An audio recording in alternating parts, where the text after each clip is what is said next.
Hi guys, welcome back to the podcast. I've been meaning to watch that. I'm your host Monica. We're back again. New week, new topic, new guest like we do every single week. And this week we have a returning guest with us today. Woo!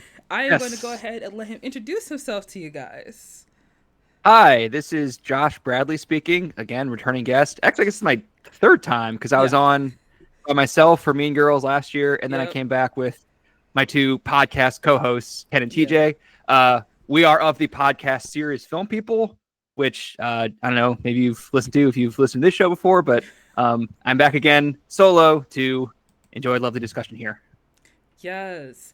And guys, we are here to talk about the hit film The Brutalists, which has been honestly making waves this award season. And I'm sure some of you have seen it, maybe some of you have not because you're scared of the runtime, but you know what? You should go see it. It's amazing. And It today was we're also a very slow rollout too, because oh yeah. in like December and January, like only New York and LA could see it, and like I don't know when it got to the rest of the country, but I guess it eventually did, but I don't really know. Yeah. Like that's also the reason people haven't seen it. Yeah. But you know what, guys? We're here today to talk about The Brutalist. But before we dive into that film, we're going to get into Media Mania, where we talk about new releases, entertainment news, and the like. And one piece of news that I did want to talk about that was kind of going crazy on film Twitter that I wanted to get your take on was that Amazon MGM Studios have now gained creative control of the James Bond franchise in a landmark deal that was announced on the 20th, which was just a few days from this recording. And basically, what that means is that there's a new joint venture that's formed between Amazon MGM and the Broccoli family to house the James Bond intellectual property rights. Because prior, Barbara Broccoli and Michael G. Wilson, they were basically in control of the, James Bond projects. They will remain as co-owners, but they are stepping back from creative roles. And this ends the Broccoli family's 61-year, I guess, like reign of the creative control over the Monopoly, franchise. yeah, Monopoly, yeah. yeah, that's also a good word to use. But what do you think about this news, Brad? Josh, sorry. My last name is also a first name, so you're Yeah. not the first nor the last person to call me Brad or Bradley, so it's all good. I'll respond to either one. Um, this was kind of surprising to me, or I think everyone knew this would happen eventually, but it Mm, kind of happened suddenly, it seemed like. And I guess what's really notable here is that Barbara Broccoli and all those folks have been very protective of the James Bond like brand over yeah. the years. Like famously, I think they have like a lot of sway over casting and a lot of sway over which directors get hired, and Mm, they've had either official or unofficial mandates that like James Bond must be a British man and that the director must also be British. And again, I don't know if that's like an official policy or just like the way it's always gone, but like right. now theoretically Jeff Bezos is in on those decisions. So like, Yeah. yeah, you're making a face. I'm feeling a similar way. Like, so I don't really know. I don't really know what to expect, but I wonder if this means that James Bond may evolve beyond what it's been. I wonder if this means we're gonna get some shitty James Bond TV shows on Amazon. That's maybe a uh, likelihood, but yeah. I don't know. We'll see. I guess it's a big change. Yeah, because there are TV shows that are on Amazon. I'm not sure exactly what franchise it is. I think it's based in like the John Wick franchise. I'm not sure, but Amazon seems to have like these properties of these very popular franchises, and they do make Lord of the Rings. spin-off. Lord of the Rings, yeah, that's one of them. And then there's another one for a show called like Century or Centurium. I don't know the name of it exactly, but like it's this action show I saw on Amazon once, and I was like, I don't even know what this is, and it was based off of some franchise. It's not coming to mind right now, but this feels very like I'm not happy about this to say the least because I think Yeah, that this is definitely going to make James Bond become another cog in the Amazon machine. You know what I mean? yeah, And also, yeah. Daniel Craig does not like that Netflix did like the 1 week release for Knives Out 2 and then put it on streaming. Mm-hmm. And it's very Yeah, likely yeah. that Amazon's going to do the same thing with upcoming James Bond movies, just putting them like straight to streaming like they did with that Roadhouse movie with Jake Gyllenhaal. So Yes, this does not look like it's going to be helpful in but any way. it certainly does feel like indicative of the times we're in the current Yeah. media landscape. Like James Bond was one of the few remaining beloved franchises that was like movies only and like a very specific vision and specific. I don't know if quality control is the right word because there have been some bad James Bond movies, but like Yeah. and now. James Bond, which has been this movie franchise for decades, is now gonna get into the streaming world again and possibly become TV. I'm speculating about the TV thing. I'm just kind of like, Yeah. I kind of just predict that's where it's going, just 'cause that's where everything's going. We have a Lord of the Rings TV show on Amazon that I don't know anyone who watches it. Even though Yeah. those are beloved movies. So I don't know. Yeah. It is very interesting because I think that Amazon has a very like algorithm driven approach when it Oh comes yeah. to like They all do. Yeah. yeah. And it's clear that they want to do something that just like fits in their business model, Mm-hmm. So it does feel like there is going to be some like there are certain things about James Bond that people love. The fact that like he's suave, his demeanor. I think Daniel Craig plays a really great James Bond, and I love the films. And I fear that Amazon will have a different perception of the James Bond character that doesn't make him seem as heroic. And it's possible that in the long term, they may make decisions that will alienate James Bond fans. I'm not sure Yeah. how, but like, But you know, also, I think this, again, we're just talking predictions here, but I wonder if this could flood the market of James Bond, like what's happened to Star Wars in the last like 5-10 years. Like Star Wars movies used to be a major, major, major event, and now there's yeah. like what 5 Star Wars shows on Disney Plus, and like it's kind of just becoming less exciting when like a new Star Yeah. Wars thing comes out, and like it used to be the biggest event in that year or a number of years when Star Wars movie comes out. Now it's just like, okay, now Obi-Wan's on Disney Plus and Yeah. there's a bunch of other stuff to watch. So I don't know, that could happen here too. It's just like an oversaturation of James Bond that used to Yeah. be something special that we get every few years. That's very true. It's likely that they'll take James Bond and try to make a James Bond like multiverse in a way, the same way with like you said, Star Wars and also Marvel, like Like a making all of cute origin these. story and yeah, like a Yes. Oh series, my that kind of stuff. Yeah. gosh. A gadgets Ugh. only show. Yeah. Yeah. It's I don't feel very hopeful for how James Bond is going to move forward. Even though I've said before, I have content brain, like I'll watch anything. I feel like Sure. in terms Yeah. of in terms of this, I feel like I will restrain myself from it because I like the way James Bond is now. I like the Hmm. way that they do these films and the franchise. I love the writing and I love everything about the movies, but if they want to like do spin-offs, if they want to make a larger James Bond saga with like more frequent releases, then it's just going to dilute the story that you Hmm. already have. It's going Yeah. to lose all the storytelling, the spectacle, like everything that's defined the series is just going to be taken away. you Or know maybe we're wrong and they're just going to put maybe out a movie every 3 years and it's going to be good and yeah, it's going to stay in theaters for 6 months. Maybe we're wrong. Who knows? But yeah. we're probably right. It's probably I going to mean, get worse at this point. we're literally just talking out of our ass right now because we don't Yeah. know what's Yeah. going to I mean, it happen. was announced 3 days ago. Yeah. It Yeah. was, yeah. I mean, also, full disclosure, I haven't read any of the articles. I've only read the headlines. So I'm really talking out my ass, but that's okay. We're on podcast. Who needs to read the article? Oh Yeah. my gosh. Yeah. I remember just like looking through the article and watching other people's opinions of it. It Yeah. feels, you're right. It does feel like it's very reminiscent of where we are right now in terms of like the media landscape because you have movies coming out in theaters and they're immediately going to streaming or digital and not giving any time for them to be in theaters. So Yeah. this does feel And like an no, go it's ahead. hurting box office. You're training the audience to like not go see it in theaters because it's going to be on your TV in 2 weeks or Yeah. less even. So like, it's just hurting the industry and hurting theaters, and I don't Yeah. like it. You're right. You're right. I agree with you on that. And just in conjunction with this news, I also saw another article that Daniel Craig is not going to be in the new DC Studios war movie Sergeant Rock, which I think I had heard news about that a while ago. And I have to say I'm not surprised that he's not going to be in the movie. I do know because I believe it is Luca. Um, Guadagnino, yeah, Guadagnino, who is attached Guadagnino.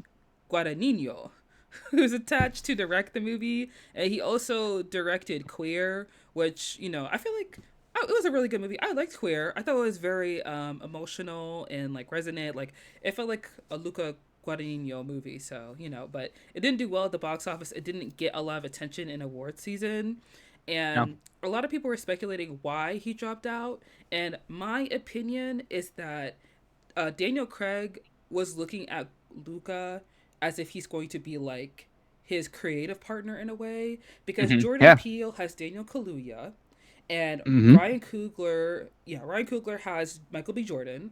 So Daniel Craig is looking for that in Luca, and he did not Yeah. find that success. So I feel like that's why he dropped out. Yeah, that makes sense. Yeah. Or maybe he like I'm sure there's very appealing reasons for actors to enter these big franchises like this. Like you said, this is a DC movie, Mm-hmm. and maybe he reconsidered for some reason. I don't really know.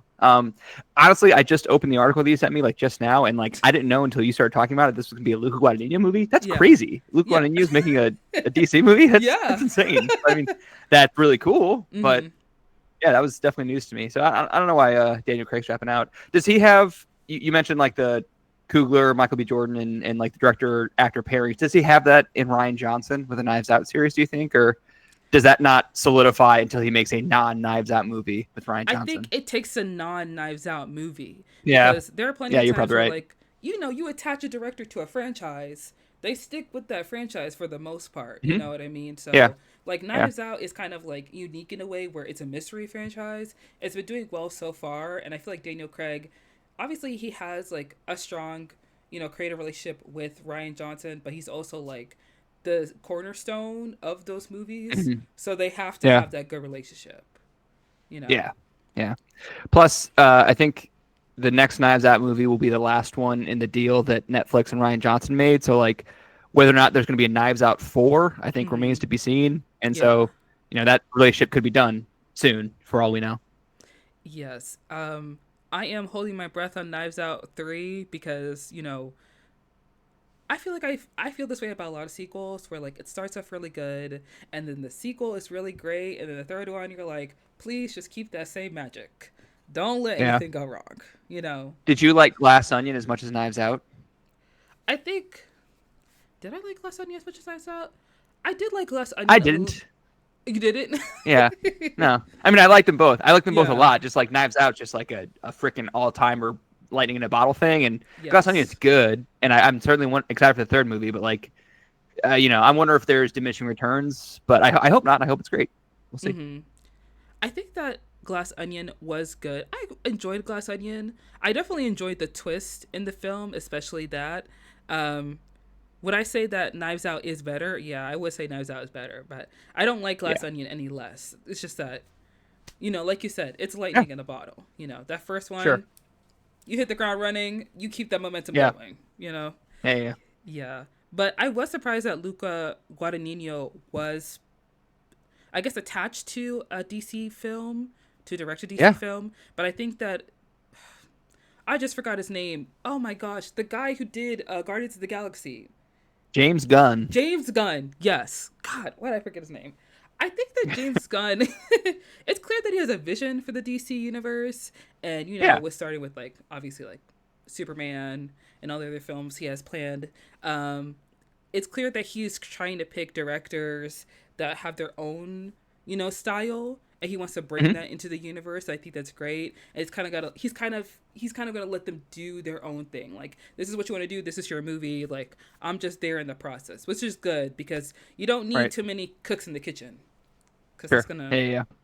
we don't need another multiverse of Yeah. madness, whatever that movie was. And I know that Marvel kind of for a time definitely just like handed the keys to lesser franchises to like exciting directors like Guardians, for example, that James Yeah. Gunn is not like an obvious choice for that kind of Mm-hmm. thing, but he did great. And like same with like Ryan Coogler and Black Panther, and they tried to give Ant-Man to Edgar Wright, but he eventually Mm-hmm. dropped out. But like there was a time when they were like trying to find exciting directors to Yeah. make these for them. And then I think in more recent Marvel movies, they've really moved away from that. And it's kind of just Yeah. like a machine cranking stuff out. And like there's less vision on Mm-hmm. screen, I guess, and more, Same old, corporate same old. franchise planning. Yeah, yeah, yeah, Yeah, yeah, yeah. yeah, yeah. And so I guess I'm glad that James Gunn, at least for now, seems to be in the former state where he's, finding interesting people who have a take and who are gonna hopefully make something cool for us. Yeah. And I do know that Sergeant Rock is a film where they've been trying to cast somebody in it for a while. Mm. I think that Bruce Willis was once attached to be in that movie like a Ah, while ago. So this is just something where they're like, hey, DC is up and running again. This movie we've been trying to get made for a while. Like, let's see what's shaking. yeah, yeah, yeah, yeah. It's not unlikely that they'll find somebody else to fill that role. No, they'll find something great, I'm sure. Yeah, especially Yeah. with Luca Guadagnino. Oh, absolutely. Because he's had a lot of successes. I mean, just because Queer didn't do well in theaters or didn't have like awards recognition, it doesn't take away from his talent in any sense of the. I mean, I thought Challengers was one of the best movies this year. Yeah. Like I absolutely love Challengers, and I thought Call Me by Your Name was like one of the best movies of that decade. So like, Luca Guadagnino is like one of the great working filmmakers right now. So I'm sure anything he makes will be awesome. Yeah. I'm not gonna lie. I think I may have been the only person who wasn't a huge fan of Call Me by Your Name. I, I really. No, go ahead. I really wanted to like it because when it came out, everyone was raving about it. Everybody loved it. Everybody was talking about it. And maybe it's because I don't like slow films. I'm trying to get around to it. But I was watching the movie and I was just like, I'm waiting for something to happen. Like, Yeah, I need to see what everyone else is seeing. Yeah. I think I kind of agree with you in that, like, when that came out, I knew people who had like a religious experience watching Call Me by Your Name, and I didn't have that, but I still think it's like a pretty incredible movie, and especially watching it like a second and third time, like it's incredibly well made movie. Like the talent of the director is like really clear. Like that's a really well made movie. So yeah. Again, so I may not have like liked as much as other people did, but I still thought it was pretty incredible. Yeah, I liked it too. I think maybe it's because I don't know. I've seen a lot of queer films before, and I was just like, oh, this is good. It's like queer art house. He's giving cinematography. Yeah, exactly. He's giving us, yeah. He's giving us a breathing room. That's nice. He's giving us Sufjan Stevens. That soundtrack is amazing. Yes. Oh my gosh. I already listened to a lot of those songs, like Mystery of Love. Yeah. Amazing. Yes. Okay, to close out Media Mania, I want to talk about the BAFTAs because that happened literally last week from the day we're recording it. And there are a lot of amazing things that happened. First of all, Conclave, Brutalist, absolutely dominated. Conclave got Best Film, Outstanding British Film, as well as Adapted Screenplay and Editing. The Brutalist got Best Director for Bradley Corbet. Adrien Brody got Leading Actor and also took home awards for cinematography and original score. And there are a lot of people that won a lot of awards. The biggest surprise was Mikey Madison for Anora.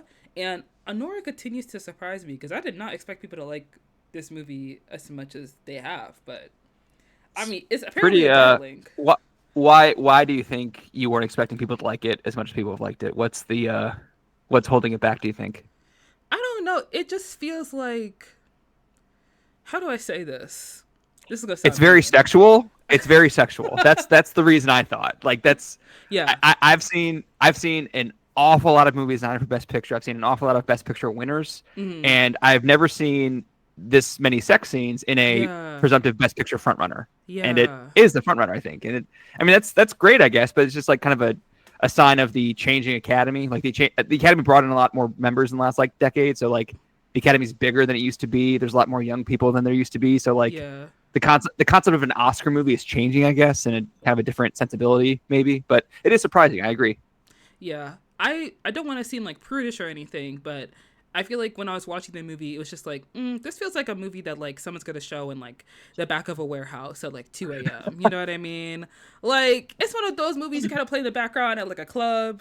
It's a good movie. Yeah. I like the movie, but also I love Challengers, and I haven't seen any love for that movie. So it's kind of like, do we have to get gratuitous now? Like, what is it? It's crazy that Challengers has no Oscar nominations. That's crazy. A dereliction of duty on the Academy's part, in my opinion. But you brought up the BAFTAs. What do you want to talk about with these BAFTA winners? Anything you're seeing here that you think is notable or worth talking about? As happy as I am for The Brutalist getting cinematography, because I love The Brutalist. I think it's a great film. I also love Nickel Boys, and I wish that it got cinematography. And also, like, this is kind of like a small little thing, but I love David Tennant so much, but British cinema, the British film industry, I don't know who is in charge. Y'all need to leave that man alone. Y'all need to let him rest. Let him be at home with his wife. Like, I see him in everything. Like, why is he the Doctor again? You know what I mean? Like, I don't know, man. He's beloved, I guess. Yeah. He is beloved. He's beloved for a reason, but also like he needs a break. Well, so the BAFTAs were last weekend. As we're recording this, the Independent Spirit Awards were last night. Yeah. And Nickel Boys did win Best Cinematography at the Indie Spirit Awards, which is great. And it's crazy to me that Nickel Boys is not nominated for cinematography at the Oscars. I guess they had to make room for Amelia Perez, which absolutely is not shot half as well as Nickel Boys, and I'm bummed about that. But I'm glad to see Nickel Boys getting his flowers in Indie Spirit Awards. And but I think you're right about the BAFTAs. Like the Brutalist, like you said, it won director, actor, cinematography, and score. I think it may well win those are the Oscars too. Maybe not director, but I think that's a potential sign of things to come. Yeah, I did see some news about the Spirit Awards on Twitter, and I saw that Dee Dee won Best First Feature, which I'm so happy about because I actually love that movie. I saw an early screening for it, and of course it's like one of those independent films you see and you really love, but it's like, how do I get everybody I know to watch this movie? Please, I know like, that feeling. please. Yeah. It's so My wife good. saw that and she loved it. I didn't actually see Dee Dee. I'll definitely check it out at some point. But yeah, like I see 5 times in a movie as many movies as my wife does. But it's kind of strange that she went and saw this and I didn't. But she loved it, so that's great.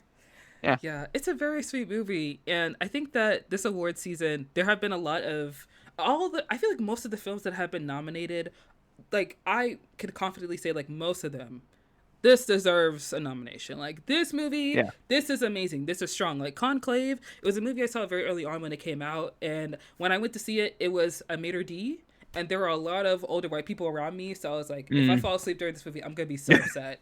But I did not because it was so good. Also, I didn't know what the movie was about, and when I found out it was about picking the Pope, I was like, oh my gosh, don't let this be boring. And then, not at all.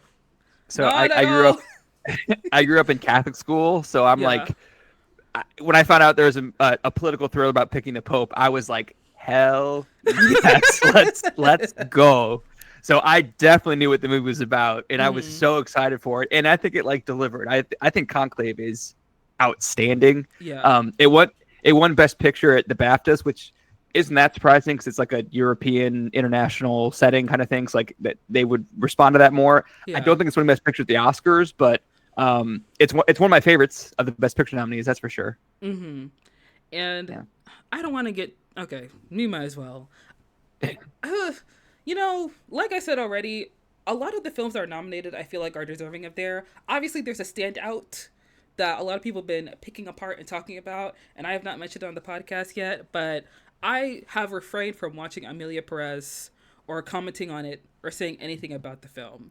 But I feel like Amelia Perez being nominated award season is just another glaring issue that people seem to believe that Netflix is like low-key, they have some kind of money laundering scheme going on. Because, girl, how did this happen? Because I've seen some clips on Twitter and it's not making any sense. Like, what are these iMovie transitions? Like, what's happening here? I guess Amelia Perez, I think it's okay. Like I definitely didn't like hate it, but I think it's maybe my least favorite of the nominees that I've seen. I've seen 8 of the 10 Best Picture nominees, and it's probably number 8 for me. But to your point about Netflix, they do have a lot of money to throw around, and having a lot of money is very helpful in award season because you can pay for screenings, you can pay for ads. There's several giant Amelia Perez billboards on Sunset Boulevard, and they've been up since November basically. So they're really good at getting the word out. And Netflix has been really good historically at getting nominations, but they notably have not won Best Picture yet. Apple has, Amazon has, but Netflix has not.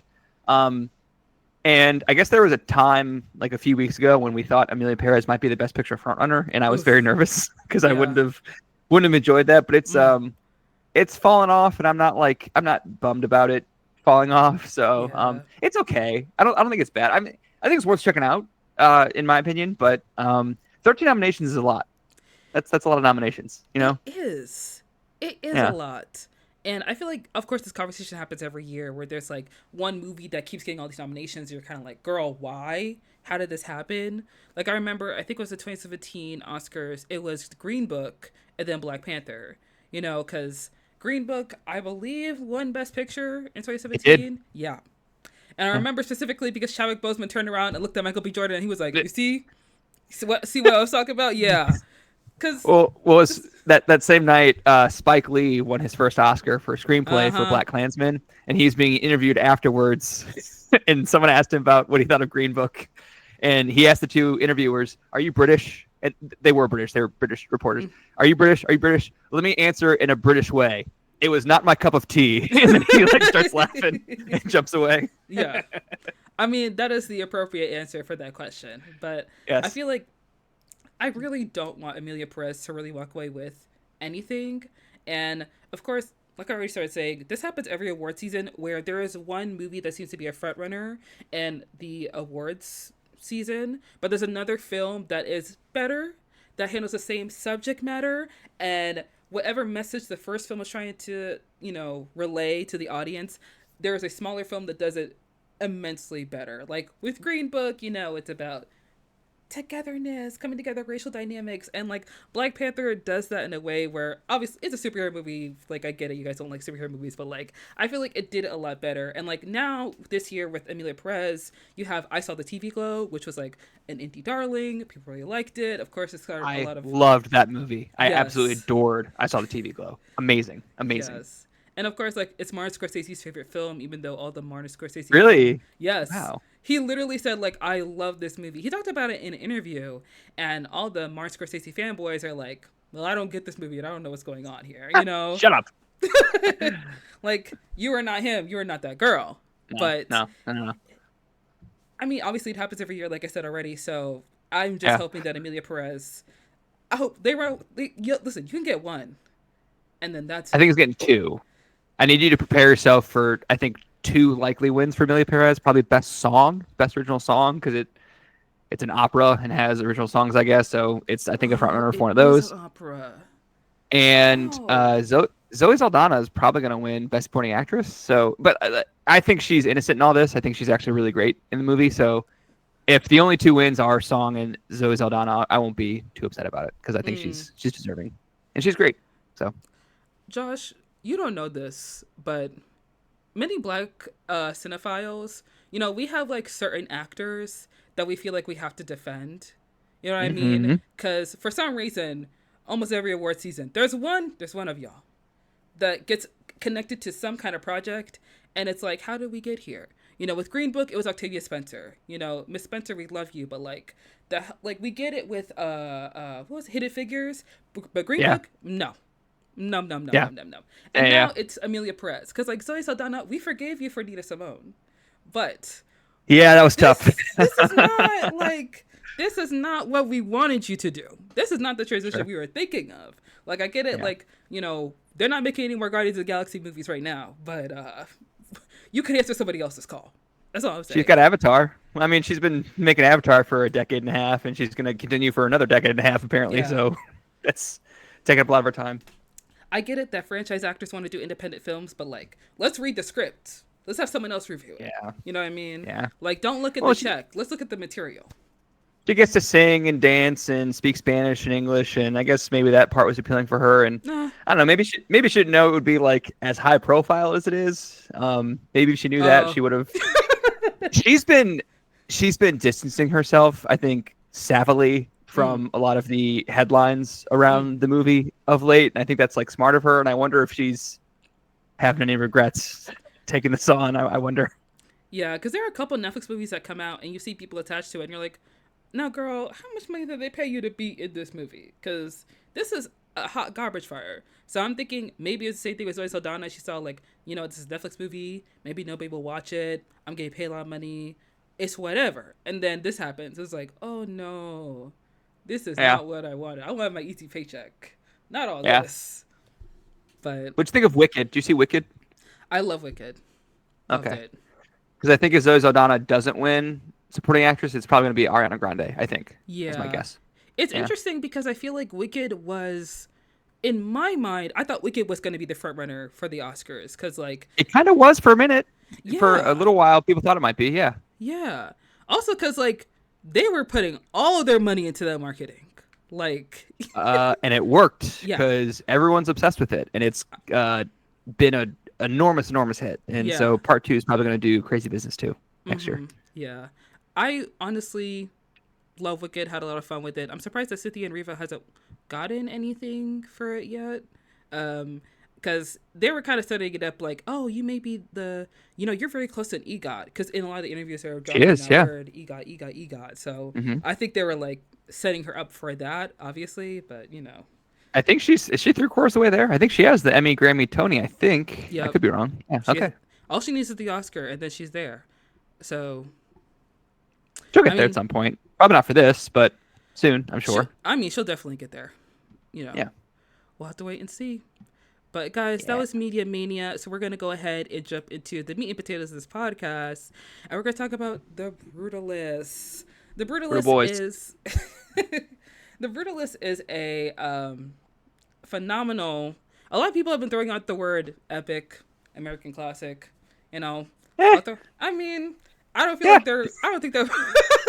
Well, let's say this. It's certainly Yeah. trying to be an epic American classic. Like Yeah. it's certainly taking a big swing and aiming to be that kind of thing, for sure. Mm-hmm. Yes. So The Brutalist is a film directed by Brady. Sorry, no. Why did I say his name wrong? Uh, start over. Brady Corbet. Brady Corbet. Yeah. Okay, The Brutalist is a film directed by Brady Corbet, starring Adrien Brody, and the film follows the story of Laszlo Toth, a Hungarian Jewish architect who is also a Holocaust survivor who, arrives in New York after enduring the horrors of the Holocaust, and he is set upon a journey to pursue the American dream. It starts off in That's right. Philadelphia, where Laszlo starts living with his cousin Attila and his Catholic wife Audrey, who owns a furniture store. And throughout the film, we follow a two-part series of his life to see how he's adjusting to the new world. That's right. I just want to say, first off, I absolutely love this movie. My thing is that, like, I'm one of those people where I feel like movies should be only 90 minutes long. If it's longer than that, immediately I'm just like a little, ugh. But Yep. this I hear movie, you. it was not boring. The pacing was great. The story was good. I love Adrien Brody. I think he's a phenomenal actor. He's the youngest actor to win Best Actor from The Pianist. Mm-hmm. And Yep. I feel like this is going to be his next Best Actor win. Like, it's setting up for him to win Best Actor at the Academy Awards, and it's very well deserved because as Laszlo, he is amazing. He's talked a lot about how his family are also Hungarian Jews, so he had a lot of inspiration through his own life in this film. So I feel like this movie is like, I don't know, like this is the performance of his life almost. So, I agree. Yeah. Well, like his accent work is great. Like I love hearing him speak. And he does have to speak Hungarian a little bit, not a ton, but like a little bit, but mostly Hungarian accented to English. yeah. And like I really like his physicality, like the way he carries himself and Yeah. kind of like the way he modulates his physicality depending on like who he's talking to. Like he's he kind of makes himself small and deferential when he's talking to like Guy Pearce, for example. But then when he gets like into a physical argument with another architect, he's a lot different physically. And I think it's a really widespread, impressive performance, especially because it's so long and has to take place over like a decade, basically, if not more. And I think he's pretty sensational. I agree. Mm-hmm. So in the beginning of the film, we start off with Laszlo living with his cousin Attila and his wife Audrey, and they are basically given this project by I forget the Joe Alwyn. Joe. Oh my gosh, I'm one of those people where like I really like Joe Alwyn. He's great in this. He's great. And to be honest, I've seen a lot of movies he's in, and I feel like this is the movie. This goes sound mean. This is the movie. I feel like he's acting, like he's good. I know that's mean, but like I watch Kinds of Kindness to see him act because I feel like I've seen him in so many things. Like I feel like this is a note I have for a lot of actors where like I see you in all these movies, and I see you booking things, but I need to know why. Like I need you to show me, And I feel like in this movie, he really is like. He is that guy. He is that character. Let me say this. I forgot he was in Kinds of Kindness. And like I guess I've seen him in other stuff besides this, but like Oh my God. I feel this feels like the first time I've really like clocked him and been like, wow, Joe Alwyn, you're great in this. And like I'm not gonna forget that he was in The Brutalist, even though I apparently forgot he was in Kinds of Kindness. So, I mean, he wasn't in the movie for that long. He was in the third part of the film. I couldn't tell you a single thing. I can't remember a frame of him. And granted, that movie kind of like there's a lot there, and so a lot of it's kind of like left my brain. But This one won't. Brutalist will not. I don't Oh think. no, no, it won't. And so Attila and Laszlo, they get this job from Joe Alwyn to build a library for his dad. And, the dad comes a little bit early, Harrison Lee von Buren, and he basically evicts them out of his home because he's like, "Who are you? Why are you here? Yeah. I was Why you're not in my asked for this." house? Yes. Exactly. Yes. Yeah. Yes. Yes. And I remember watching it, and I feel like I've had like a visceral reaction to it because upon them being kicked out the house, they're not paid for the job. Essentially, Right. they're blamed for destroying his library. And, then Attila puts the blame on Laszlo. Yeah. He's like, "Laszlo, you brought misfortune upon my family. You tried to sleep with my wife, which he did not try to do." And he kicks him out of his home, you know. Well, what's really sad, I think, in that sequence is that the library is incredible. It is. Like they redesign his reading room, and it's like breathtaking It is. what they do and what they design. And so you're like, wow, great job. You're a really Mm-hmm. great architect.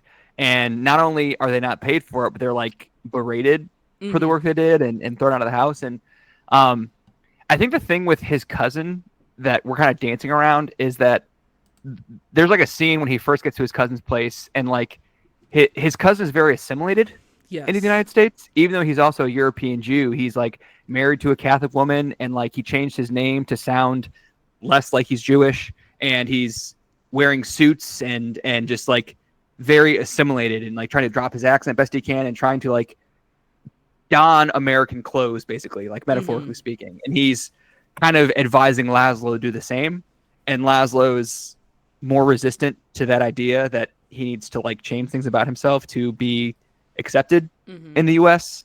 And so like, this being an immigrant story, I think that's like very pointed that his cousin, who a member of his family, is like changing this about himself, and Laszlo kind of doesn't want to. Yeah, because you see it when he first meets his cousin. When he first sees his cousin, when they're talking and his wife is there. When the wife leaves, his accent does get thicker, and when they're Yeah. driving to the mansion, he's fully speaking in a Hungarian accent, and Yeah. I think it was very interesting to see it because I've experienced it in my own life because my parents are from Haiti and like most of the people I know are Haitian, so it's kind of hard to lose that kind of accent because it's similar to like an African accent. So you can't really like speak the way that other people speak because the way that the language is in Haiti, there are certain like connotations and there are certain sounds that you have to use in the words that you speak. So even in like spelling, even in writing, my mom, like she can speak English, she can write in English, but sometimes, when she writes think, she writes it as Fink, like don't even think Mm. about it. And it's like, that's not how you spell think, mommy. It's a different Well, spelling. You know what I mean? it's phonetical, Yeah, it's just It's how the phonetical, accent works. exactly. Yeah. And I remember watching the film and just being like, dang, like it's it's definitely a hard line to kind of walk because, he has a business, he's trying to make money, and he He's has code to, switching, yes, he is code switching. Yeah. He has to fit into the American narrative. Like even when Lasso is like, the store's called Mitchell and Sons. He's like, Yeah. yes, I am Mitchell. It's like, You don't have any sons. and he was like, oh well, the Americans say like a family business. It's like, Yeah, exactly. yeah, family, Yeah. exactly, but not really there yet. But then Van Buren stiffs Laszlo and doesn't pay him for the library. But Mhm. then he does seek Laszlo out, though, because he finds out that he was like a famous, renowned architect in Europe. Mhm. And like, as a rich American guy, he's like, oh, this is not a poor immigrant with no skills. This is like a immigrant worthy of my time and worthy of my friendships. I should bring him to my parties and parade him in front of my rich American friends as Yeah. like my interesting immigrant pet. And that's what he does. It's interesting because when he goes to him at the construction site and then he's talking to him in the diner, he's like, I berated you. I yelled at you. Why didn't you yell back? And to be honest, when I was watching that scene and he was getting in his face, Laszlo very much like stood his ground. It was like, I am hired to do a job here. Your son asked me to be here. And he got upset. He did He's stand like, his ground. Yeah. Yeah. And he was like, you know what? That's fine. We'll leave. We'll go. Yeah. And I remember watching that scene and being like, Laszlo, shut your mouth. Don't say anything. This man is going off on you. You need to get up and go. Get your workers and get out of here, bro. He's going to call the cops on you. And even in like Van Buren's eyes, he was like, you didn't even like say anything. You kind of just let me walk all over you. In my head, I was like, no, he stood his ground plenty enough. Like, he's not gonna start yelling at you back. Like, what would have happened then? Well, it's almost like Van Buren at the diner when he's pointing that out is like kind of testing the waters, being like, are you someone that I can push around and dominate and have you do what I want you to do, kind of thing? Yeah, and to an extent, yes, that's true. He is, and that's kind of where the second half of the movie goes a bit. Right, because Van Buren is someone who is seeking, he's obsessed with control, obviously. And it's like you said, he's parading Laszlo around like his little like immigrant pet. When he's talking to the lawyer and the lawyer's like, oh, I would love to help you, try to help you reconnect with your wife and, your niece. Of course, I'm thinking about like so many people who don't have that kind of like, essentially Laszlo got lucky, Oh, yeah. Yeah. He did so well in his life when he was in Hungary, and his architecture got destroyed, due to the Holocaust and everything that was happening in Hungary. And then he comes to America, and this rich man happens upon some photographs of his work. And if these photographs weren't preserved, then Laszlo would have continued working that construction job. And because he took such an interest in him, Van Buren, he now has access to this high-profile lawyer who can help him reconnect with his wife. And you have to think about all the other people like that have to deal with that. Like Laszlo standing in the line trying to get food, and all these other people, they're probably still hungry, obviously the movie, it's fake, but like, the metaphor of it all. And he has this access that he would not previously had if not for his talent and his work being preserved in a way that was, then accessible by someone who would want to use him for their own gain. I think you're hitting the nail on the head by saying that Laszlo is lucky, and you keep using the word access, which I think is like really crucial here. And it's that, again, you're right that like, the general immigrant experience is like the bread lines that we see in this movie, and that, toiling in a construction job and that kind of thing. But it's only because someone who has the money, power, and influence to grant someone access takes notice of him and takes him under his wing. And like, again, because he's skilled and because his buildings appear in like architectural periodicals in Europe, this rich American man deems him worthy of like being invited into their rich American life. Right. But, this movie is kind of asking a question of like, who gets to grant access and who gets to receive that access, and what do they have to endure in order to earn that access? Because while Van Buren does grant Laszlo access to this like lovely American lifestyle that also comes with a lot of strings attached, I'm thinking about how eventually Van Buren hires Laszlo to build a community center. That's kind of like the bulk of the second half of the movie. But while he's building it, Van Buren brings Laszlo on to live at the mansion, but in the guest house, not in the actual mansion, in the guest house. And yes, he does bring Laszlo to these like parties, but, again, kind of just like to parade him around, not to like be like, hey, welcome to life in America. It's more like, look at life in America. Don't touch, but look, kind of thing. It's also kind of, Van Buren is doing it in a way where he is elevating himself, because he is a rich man who is taking upon the survivor of the Holocaust, who had his buildings destroyed through the brutality of the Nazis. And I, an American man who built my legacy and built my wealth, have happened upon him, and I am giving him this beautiful life. Look at me.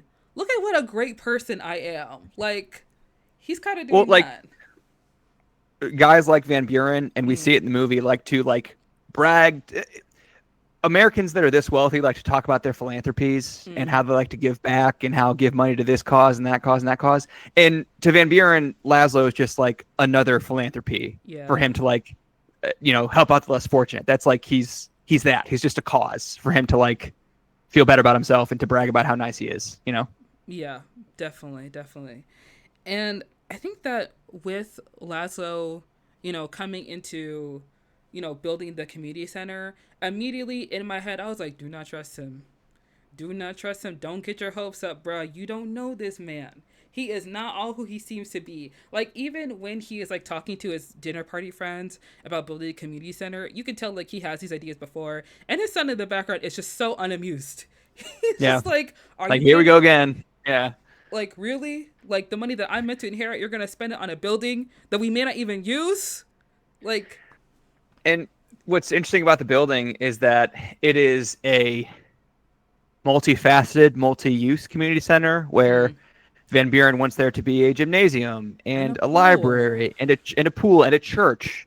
And he It's too wants many this to be a lot things. of it is too many things, but what he's doing is I think what we're supposed to read into this is that Van Buren wants Laszlo to help him build this community center that's like a testament to the different pillars of American life, Mm-hmm. recreation, religion, study, and those things. And like, I kind of took that to mean like Van Buren being like, hey, Mr. Jewish immigrant, come help me build this testament to the pillars of American life that I may or may not let you in on, but, Mm. you know, at least build it for me kind of thing. Yeah, like this monument to the Yes, American yes, yes, dream. yes.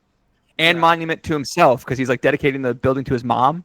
So it's like kind of like his own legacy, right? Like Yeah, putting his name on stuff. exactly. And I remember the scene in the community center. Not the community center. I don't remember where exactly, but he's talking to the community. He's talking to people who live in the town, Mhm. and it's very clear that they hear the accent, they see the clothes, they're looking at him. They're like, he's not from here. We Mhm. don't trust him, and I feel like Laszlo knows these people don't trust him, and he knows that Van Buren doesn't really put his faith in him. And Van Buren is telling Laszlo, like, oh, yeah, yeah, yeah, you have full control, you have full control. And then he brings in Leslie. He brings in that other guy who built malls. You know, Yeah, yeah. Built it's, bowling alleys. oh Yeah. my gosh. Like, it's clear he's like, oh, yes, your work is great. You're talented. You're amazing. But also, I'm going to give you this impossible task to do. I want you to prove yourself to me. But also, I'm not really gonna let you to have the full reins because like you're a great guy, you're a good guy, Yeah. but like I don't know you. So I'm glad you're bringing this up. And so I want to ask, have you seen many interviews that Brady Corbet, the director, has been giving on Mm, like this press tour? yeah, You have. yeah, Okay. So the main theme, if not only theme, of all of Brady Corbet's interviews have been about how difficult it is to make a movie when you have like producers in your ear and yeah, studio notes in your ear and protecting your own vision as the director when there's money people to answer yeah. to. And so like the movie is about that. Like that's Mm, what the movie's about. And so the movie's kind of like to hear Brady Corbet sell it, the movie is like about its own creation where he kind of sees himself as Laszlo Toth as yeah, this visionary person who has has ideas for how he wants this to come out, but he has you know people to answer to, and there are other cooks in the kitchen. yeah. And I heard somebody say, as you mentioned, there's like another architect who Laszlo looks down on because Mm-hmm. he hasn't built beautiful buildings. He's like built bowling alleys, and so Yeah, Laszlo doesn't think his opinion is worthwhile. yeah. And I heard someone compare that to like uh, respectfully people who make like Marvel movies. Mm-hmm. And like, so that's like the kind of input that Brady Corbet is getting in his ear when he's trying to make this great American epic masterpiece. And he's got these people in his ear who don't know what they're talking about. They've only built bowling alleys. They haven't built Yeah. glorious buildings. And that's kind of, the text and the context are kind of in conversation, I guess. No, I fully agree with you on that because hold on, I have to look up the movie now so I can make my point clearly. What was it? Who was it? Frick. Okay, so in multiverse Talk it of out. okay, so in Multiverse of Madness, right? You are right in saying that like Brady was bringing this up how like it's hard to make films when people are in your ear because I remember when Multiverse of Madness was first announced, I believe they had a different writer attached to the movie and Sam Hmm. Raimi was the director. But something happened along the way where things changed and like they had different writers coming in and out, in and out, in and out. And I've watched like a lot of features about Marvel movies being made because I like watching Marvel movies and I'm like obsessed Mhm. with the process. But Sam Raimi is a good director. He has a vision, he has a solid idea and art style when it comes to his Absolutely. movies. Yeah. Yeah. But you can clearly see in like Doctor Strange Multiverse of Madness, there are elements of Sam Raimi in there, and then there are elements of Marvel. We have to do the Doctor Strange movie, but we also have to introduce a new character. We have to do Doctor Strange, but then we have to wrap up Wanda's story. And then we have to introduce a new universe. And then we have to introduce the multiverse, because that's part of the thing now. So there are too many things happening in one movie. And he's right. Like, you can't make a movie when all these other differing opinions are in there and they all want their input. Because Someone needs to tell me why for Captain America Brave New World, there are 5 people who wrote the movie. You don't need 5 people. There was only one person who wrote Falcon and the Winter Soldier. Why are there 5 for the movie? You know? Your mic. Your mic. I can't hear you. Sorry. The reason there's 5 writers on Falcon and the Winter Soldier is because it's going through like cycles of development, and they like have the script and it's about to go into production, but then the production gets delayed, so they bring in a new writer to give it a new pass, and it changes. And then they're about to go in production again, but then it gets delayed again, so they bring in another writer to come in and give it a pass, and give it changes, and you just end up with mush. Yeah. Respectfully. And that's kind of what Laszlo is trying to avoid here, and he gets into like physical altercations with the other architects building this building, because he's like, no, this is my vision. I did not approve these changes. You have to go through me because I'm the guy who makes these decisions. And it doesn't always work like that, I guess. And I could imagine it's hard for Laszlo because he's used to being the only person in charge of a project. Like, he's used to being like, everything goes through me. Like, I'm the head. Okay, you don't talk to other people, you talk to me. And now because he's in America, even though he has this great opportunity, these people don't know him, they don't trust him. Even though they've seen his work in photographs, it's not enough because they need somebody who is like them. They need somebody that they have physically seen in buildings in their country, you know, yes. And they want to kind of relay through him. Like, this, you are the middleman, talk to Laszlo, make it happen. Yeah. You know, that's how they want to do business. So you mentioned earlier his wife and how the Van Buren's rich lawyer friend offers Laszlo help to bring his wife to America. Because Laszlo comes in the first scene, he comes to America, but like his wife and niece are still behind in Europe, trying to struggle to survive to follow him to America. Yeah. And in the second half, they arrived. What do you think about the second half and about, you know, Felicity Jones playing his wife and Zofia, their niece, being mute and all that kind of stuff? What do you got in the second half? I think for the first half especially, it's very clearly like, this is his dream. Like, he's getting his vision being made. Like, this is amazing. This is great. He's getting his old life back. He's getting his old life back. Exactly. The life he left behind. He's getting his old life back. Yeah. Yes. And I think with his wife returning, especially because Felicity Jones, such a good actress, I think that she is the reminder that there is a responsibility. You know, when it comes to the American dream, there's idealism, there's optimism, there's hope, but then there's the reality. And the reality situation is this. Laszlo, you are promising to give your cut of the project to make what you want in the building to happen. Like, you want the building in your way, so you'll give up your money. That money is meant to go to your wife and your niece. It's meant to support you guys. You're giving up this money because you think, oh, the building's gonna get made, I'm gonna get recognition, I'm gonna be fine, Mr. Van Buren will keep me on because he knows how great I am. He knows that I'm talented. He knows that I'm strong. And Miss Felicity Jones is in his ear like, do not trust this man. You don't know him. He does not like you. They don't see your talent. They see the slope of your nose. Understand that, okay? They don't see you as one of them. You're an outsider here. And he doesn't like that because he wants to be on the in crowd. He wants to be with everybody else. He wants to be one of the cool kids. And she's reminding him that this is not how things work around here. Like, you need to open up your eyes to see what's going on. Yeah. And it's almost like they do have several conversations exactly like that. There's a scene that's featured prominently in the trailer when he's like, they did not want us here, you know, that kind of thing.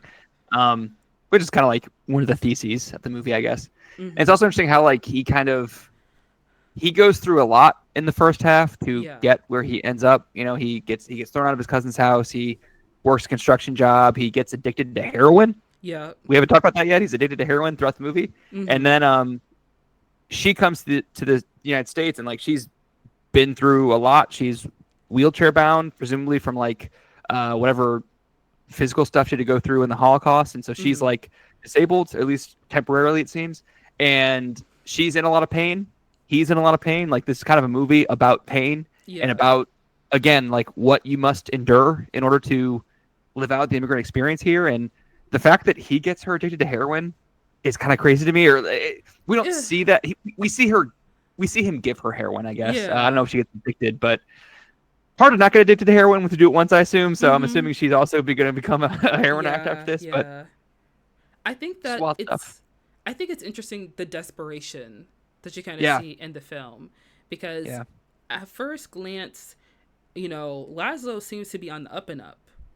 You know what I mean? And things kind of take a sharp turn when there is what was it? Like one of the train cars went off the tracks and then like Yeah, like carrying their supplies. There's like a mhm. big like God's eye angle of the train carrying all their materials, and it just like as an act of God kind of just blows up. It seems like, and that kind Yeah. of puts them behind schedule and kind of puts them under the gun. Is that why they have to go to Italy to get the marble? Is it because the train blows up, or is that am I mixing? I think he Regardless, wants I think he's just being a they rich have. guy. Like he wants Italian Yeah, marble. that's fair. Yeah. Mhm. That same marble quarry in Carrera. The LA Times review of the movie kind of gets into this. That's a very famous location in Italy, and there's like been a lot of like great works of art using marble from Carrera. Like Michelangelo used that Mhm. a lot. La Pietà, the famous statue of Mary holding Jesus' body that Michelangelo sculpted, that was used Carrera marble to make Mhm. that. And I have to mention this because the LA Times review mentioned this. Uh-huh. La Pietà, the famous Michelangelo statue of Mary and Jesus, in the 70s, deranged geologist took a hammer to that Okay. statue and started screaming that he was Jesus Christ risen from the dead, and like started like beating the statue with a hammer and like broke off Mary's nose and broke off part of her arm. And that guy's name was Laszlo Toth in real life. So Really? that's presumably where they got the character name from, is a guy who famously defaced a work of Michelangelo built out of Carrara marble. And so Wow. there's a lot to read into there. I'm not exactly sure what specifically they're going for, Wow. but like I kind of took that to mean that maybe they're trying to like just draw a through line between their character of Laszlo Toth and Michelangelo because he's like a great artist. And Mhm. I don't know, maybe they're just going for shorthand. The most famous Hungarian associated with Michelangelo is this name, so they're going to call their guy this name. Or they might be trying to go for like a self-destructive thing where like their Laszlo is like Michelangelo like because of the Mhm. works he created. He's also like the real life Laszlo Toth destroyed a work of Michelangelo, so maybe there's like some Laszlo is self-destructive, so like maybe Yeah. they're going from there. But like, isn't that crazy? That That is crazy. yeah, That is actually wild. That's so funny because when you were mentioning the marble thing in Italy, I remember an interview I watched where Adrien Brody mentioned that he has a friend of his that has a marble like thing. I don't know exactly what the term was for it, but he has a friend that like owns like it was like the caverns that they were filming in. Apparently his okay. friend like owns it, or like his family like owns it in a way. So like he called his friend up so they could film in there. And I was like, "Oh, that's cool. Connections." Well, it's beautiful. It's like Yeah, breathtaking that sequence it until is. it starts off pretty breathtaking and then it gets Mm, pretty dark pretty quickly. I don't know if we're yeah. getting spoilers or anything, but there's like I that's a rough scene in Carrera, Italy. I mean, we can get into spoilers. We're talking about the film. I mean, That's fair. I would imagine if you're listening to the podcast, you guys have watched the movie. Hopefully, Yes. yes. But I remember in my research for the film, I didn't know what Brutalist architecture was. But Mm. obviously, in watching the movie, you notice that a lot of his architecture is like very plain, like sharp edges. And this is me in my like internet brain. I was like, is this Kim Kardashian's house? Like, where is the color? Everything is so gray and dark. He wants to use concrete. Like, oh my gosh, we need some life in here. But I think it was So very. Go ahead. I also don't know a ton about brutalism, but my Mm-hmm. understanding that it's very functional, where like the function is the most important thing. Like there's Yeah. a phrase form follows function. Yeah. So like the design of the building is all descended from what the building can be used for, Mm. and he said Laszlo says to Van Buren at one point, is there a better description of a cube than that of its construction? So like the the way you build the thing is the thing, right? So if the building's designed to do this, then just like don't put any bells or whistles on it. Just like design it for its intended purpose, basically. Mm-hmm. Yeah. Yeah. And I think that when, obviously all the Americans are looking at the structure and looking at the models he's showing them, it's very different from what they know and what they're used to because of just how like blunt everything looks like.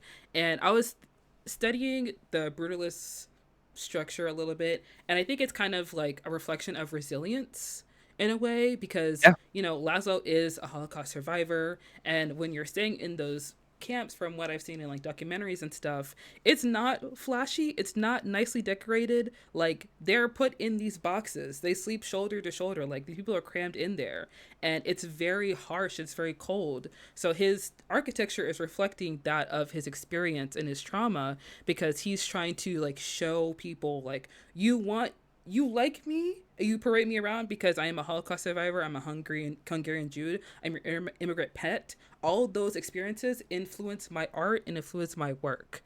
And I think that was really, I really love seeing that in the movie and seeing how he was bringing it all together. And it makes me really sad near the end when we're walking through the Van Buren Center, kind of, and you kind of see like all the thought he put into it and the cinematography of how like dark and cold and just like how like, you know, ghostly everything looks, and his Yeah. mind to create that. I was like, dang, that's impressive. Are you talking about the epilogue? A little bit, yeah. Yeah, I guess I Okay. am talking about the epilogue.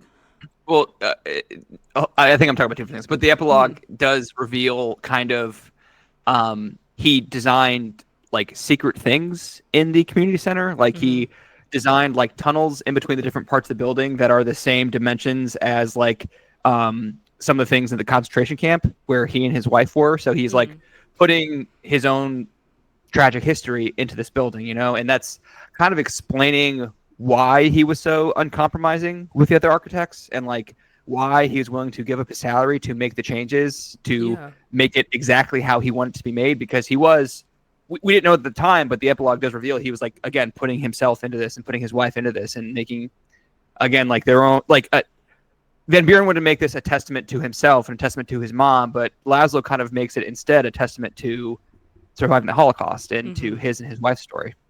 Yeah. And I love that because I think that Laszlo's going with the mindset of like, I may never get this chance to build something else.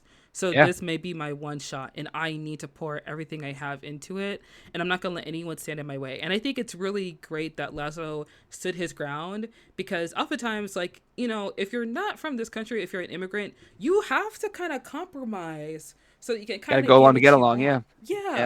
And Laszlo is very much the kind of person who doesn't do that. And I remember at the end of Act 1, when the supplies kind of like go up in flames, he's like begging Van Buren. And Van Buren's like, no, that's unbecoming of you.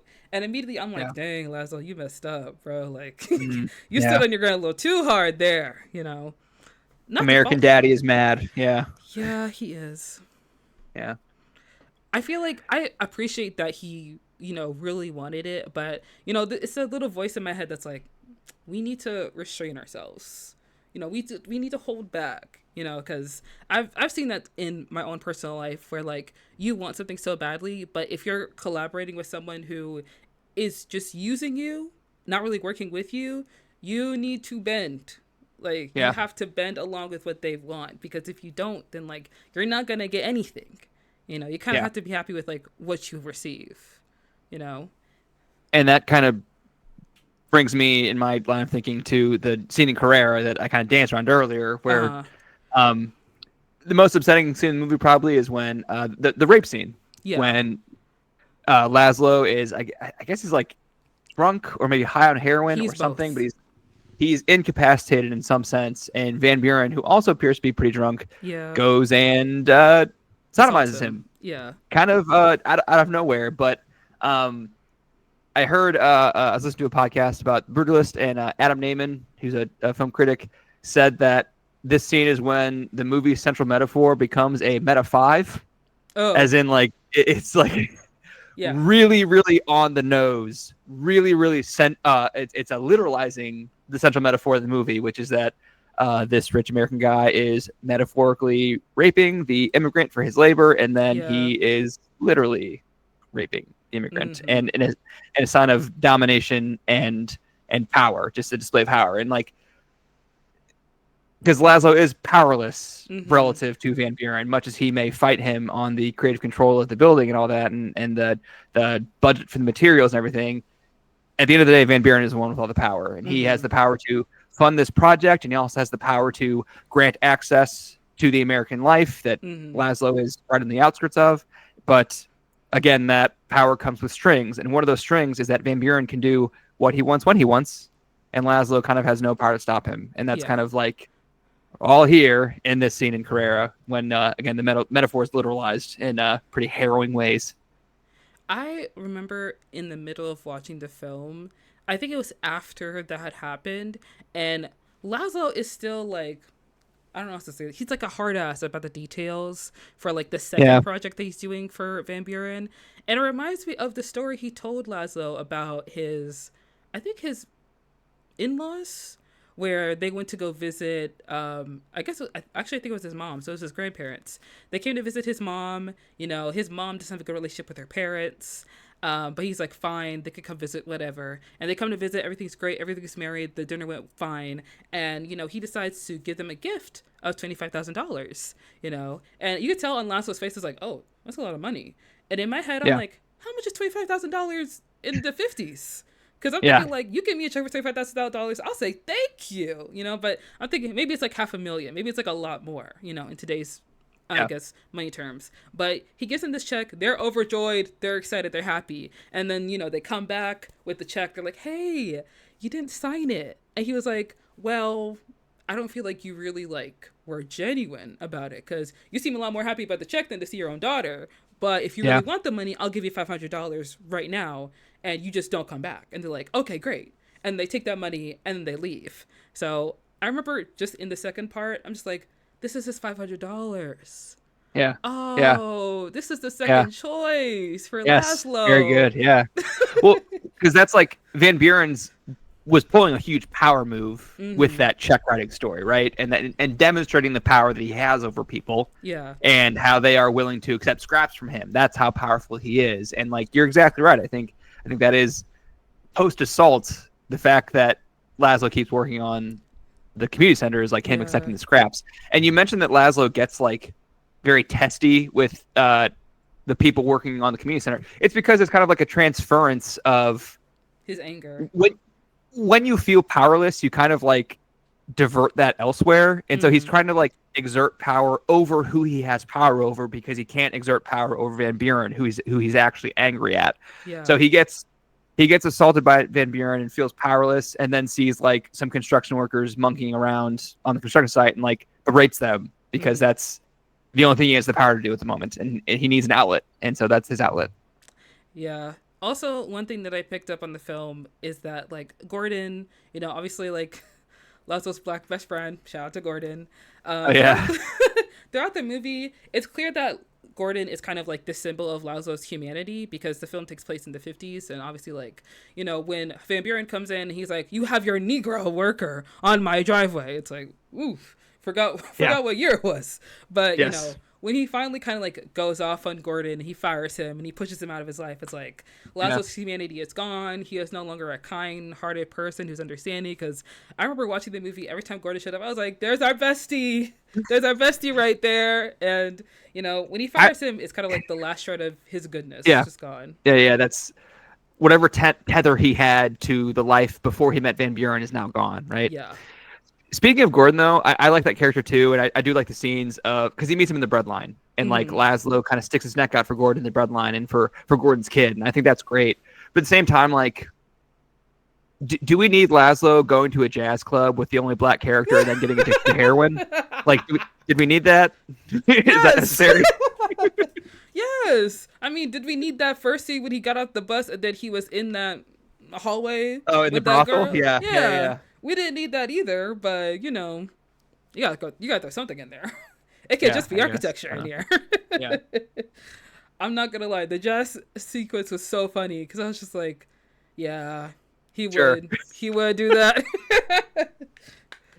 Yeah, I do think that I've been trying to I don't know, maybe you can help me, but while watching the movie, I guess I was trying to create a metaphor or a throw line between Laszlo's addiction and then like, just him dealing with the trauma of his life, because I feel like the brutalist architecture is obviously a metaphor for his trauma. And I've just been thinking like his heroin addiction is just a metaphor for him trying to find some comfort. But I feel like that's just such a baseline metaphor. when it comes to that. And like, you're talking about like his pain and like Zofia's pain from, I think it was her osteoporosis that she had, which is why which is why she was wheelchair bound. But I guess I was trying to find a metaphor for like the heroin and why does he turn to it so often, and I couldn't find a clear metaphor, so I wanted to get your thoughts on that. Well, unfortunately, my read is basically the same as yours, which is that the simplest answer. That's kind of the only answer I landed on too, which is that again, like this is a movie about pain and coping, and however you're able to cope with the immense hardships you have to endure, whether that be from osteoporosis because of malnutrition, because you were in a concentration camp, or because of working a backbreaking construction job in Philadelphia, or because you are sleeping on a cot in a charity house, which is what Laszlo was doing before Van Buren finds him. And so, yeah, my only read was just basically like that's his coping mechanism. That is like, again, like if this movie is about, finding home, both literal and metaphorical, like what is the cost of that, and what must you endure in order to be granted access to this? And in his case, he endures, sexual assaults, and endures a lot of physical pain and physical labors, endures compromise with his vision, and then has to numb himself in order to get by, and he chooses heroin. His cousin chooses to marry a Catholic woman and change his name and change the name of his business to Sons, and Laszlo instead chooses heroin to get by. That's his method. Yeah, exactly. I did want to get your thoughts on Zofia, because from the research that I've done, people have talked about Felicity Jones a little bit and like her role as Erzsébet. I think that's her name. Erzsébet is how you say it. Erzsébet. Yeah. Yes. Yeah. It was interesting to me how she, like, off the jump, meeting Van Buren was like, "Oh yeah, you can just call me Elizabeth. It's easier that way." She's Anglicanizing her name. Yeah, she's assimilating. Like, the assimilated Anglican English-speaking world would probably call her Elizabeth, and so she's like letting that happen. She is. That's the immigrant experience, is trying to go along to get along, And I remember it was in the same scene, Joel Elwyn is trying to say like Zofia's name, and then Laszlo's like, "No, it's Zofia." He's like, "Yeah, it's not. That's what I said. Not Zofia, it's Zofia." Yeah. Zofia, And I really like that kind of distinction between them, because Laszlo, like you said, he's still trying to hold on to his identity and who he is. And I think that Felicity Jones' character, Erzsébet, yeah.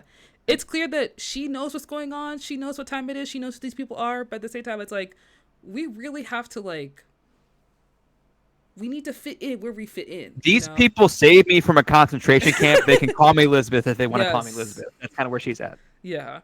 So I was interested in your thoughts about Zofia, because I low-key, I didn't think she was mute.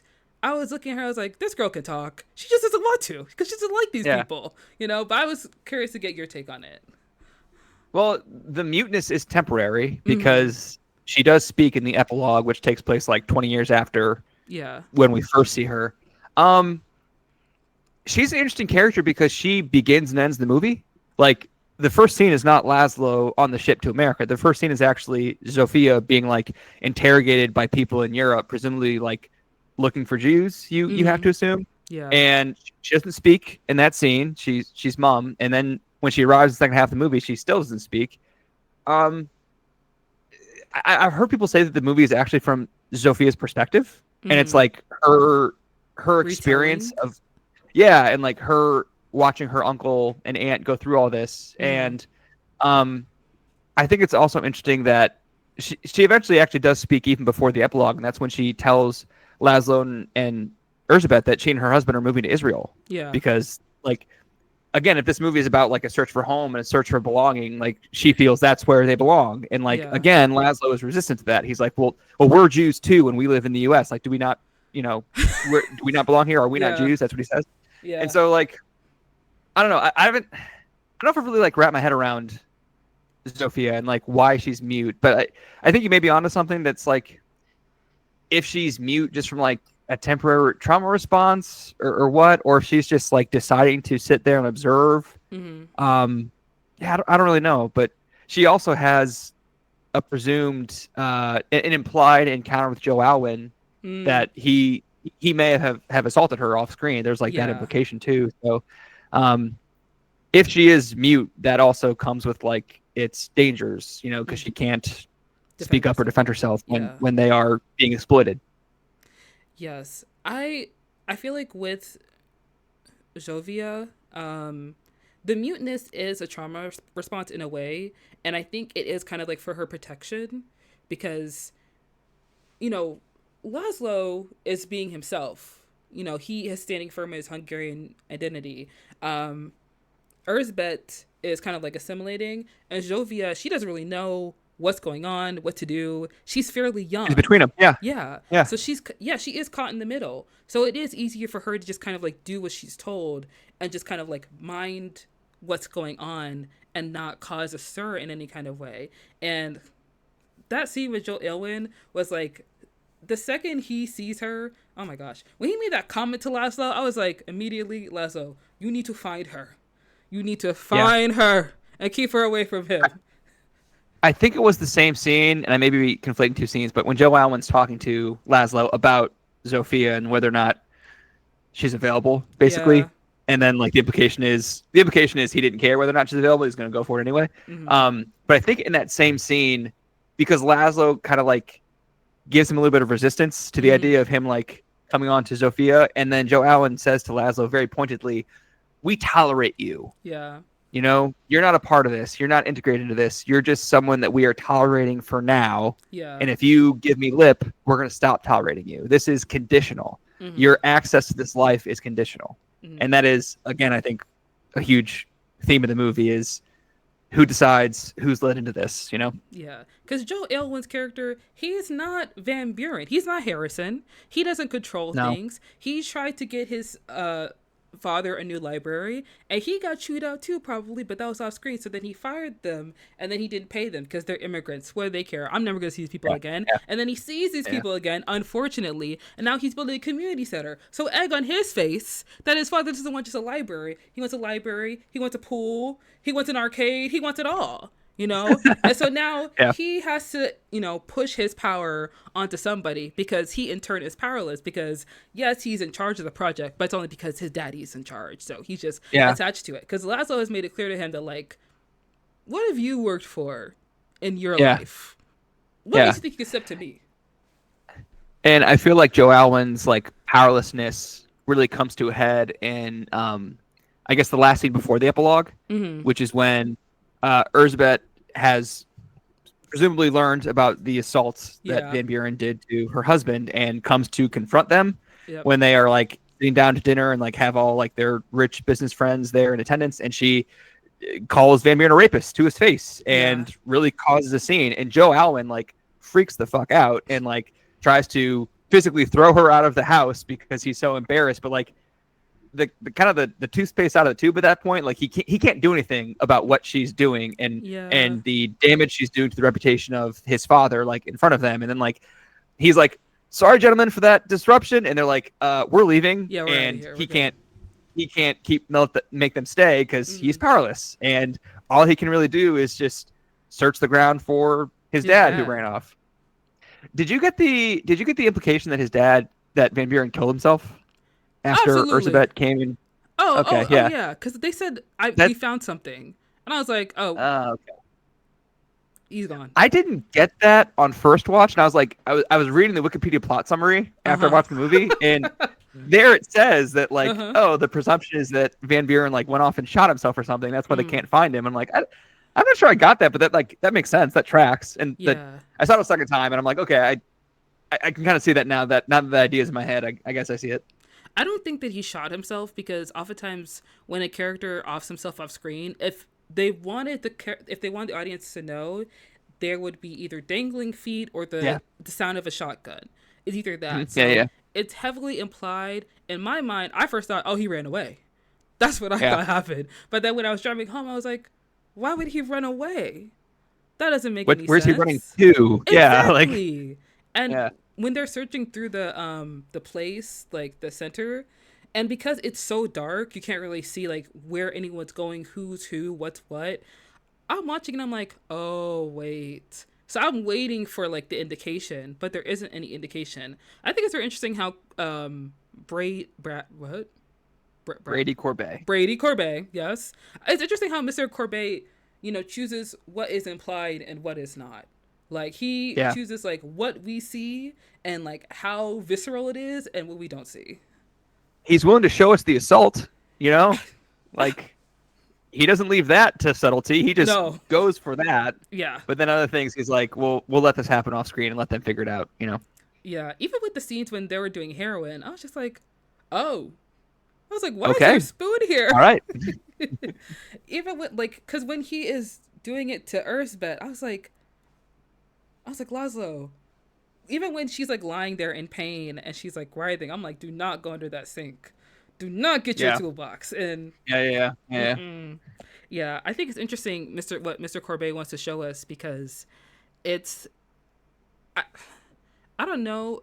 I feel like because you mentioned that it could be from the perspective of Zofia, that kind of makes sense because we don't have the full picture of everything. And it could be that Zofia doesn't want to share like what happened with Joe Elwyn, but also that like there are some things that she just doesn't know. Like she doesn't know the full story of all the things that like went on in Laszlo's life. So it could be that like there are some parts of his life that she is very clear on and parts of his life that she is not so clear on. And I did want to touch on really quickly the scene where she's talking to her parents and she's like, we're going back to Israel. We're going back home. And they're like, oh, well, we live in America. Are we not Jewish? And this is a common thing that second generation immigrant children have to deal with, because I have a lot of friends who have told me that their parents will never go back to their home country just because of like the experience of being there. Like Haiti, although a beautiful country, tumultuous history, like very, very troublesome.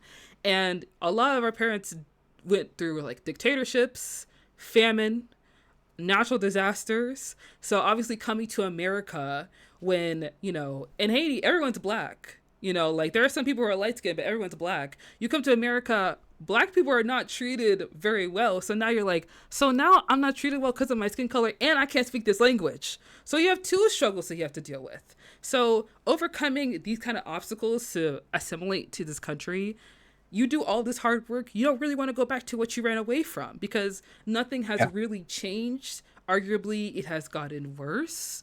And, that is just something that is kind of like out of the control due to like hundreds of years of colonization and like, all of these things that have happened in Haiti's history. So when Zofia was talking to her parents, like, I'm going to go back to Israel, because I know it's a thing for Jewish people to like go back to Israel to do like, I don't know what the birthright, birthright, the birthright trip.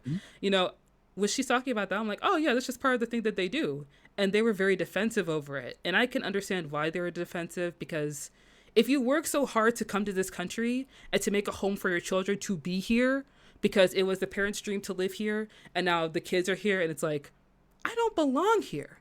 These are not my people. Yeah. I don't know them like that. Like, me personally, I would love to go back to Haiti. I know that there are times where it's not safe to travel in Haiti. I think it's safe now, but like, there is the language barrier, there's a cultural barrier, there are a lot of things. But oftentimes, you want to reconnect to where you were prior. And if you were there before and you've experienced things that make it hard for you to even like think about it, going back there does not seem like a viable option.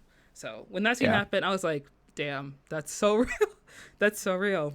And what I think is interesting about that scene is that, part of why Zofia and her husband want to go back there, or want to go there for the first time, is because they don't feel they belong in the U.S., and so they feel like Israel will be a place where they belong. And I think part of the reason Laszlo is resistant to it is because,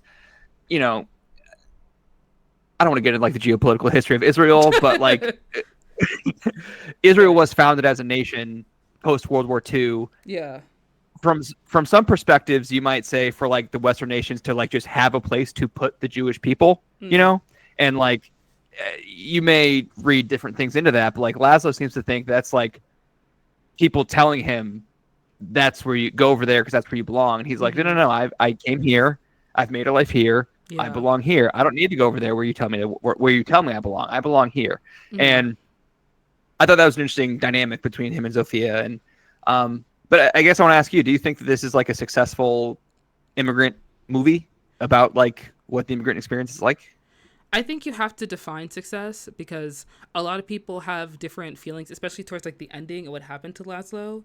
Um, Yeah. Me personally, I feel like it's realistic because I think a lot Yeah. of times with immigrant stories that are told in American media, you have like, the person that's born in a different country, they go through tumultuous times, they have trauma, they come to America, they assimilate or they don't, and you know what? It's happy, green pastures, like we get a happy ending above the end. And in this film, Laszlo decides that he is happier in Israel because of everything that's happened to him throughout this film. He realizes that this is not his home. He does not belong here. These people don't want him here. And you know what? He doesn't have to be here. He doesn't stay here. So I feel like it's more sincere as an immigrant story. Is it a success? I think it's a success in the sense where he figured out where he needed to be. Like he figured out where he truly belongs. And if it's not in America, that's perfectly fine. Like go to Israel, go where you need to go. But coming to America and assimilating or finding a life here is not the moniker of success for a lot of people. Sometimes it's coming to America and then going back home. Sometimes it's just staying where you are. It just really depends on their experience. And because of what he went through, I think it makes more sense for him to go to Israel because that's possibly where he will find more peace. And I mean, obviously we see in the epilogue, he continued to build things. He continued to make things in the same way that he used to make things. If he stayed under Van Buren's thumb, he probably wouldn't have lived a happy life or even succeeded. And I feel like, I feel like a lot of times when it comes to like immigrant stories, you always see some kind of difference or success with like white immigrant stories rather than like other immigrant stories. Like there's always like there is a gap when it comes to like box office success, awards recognition. I guess one difference would be like maybe like Roma is like a immigrant story that did pretty well in award season, but also like it didn't get as much recognition as like I feel like it should have because it was a really great film.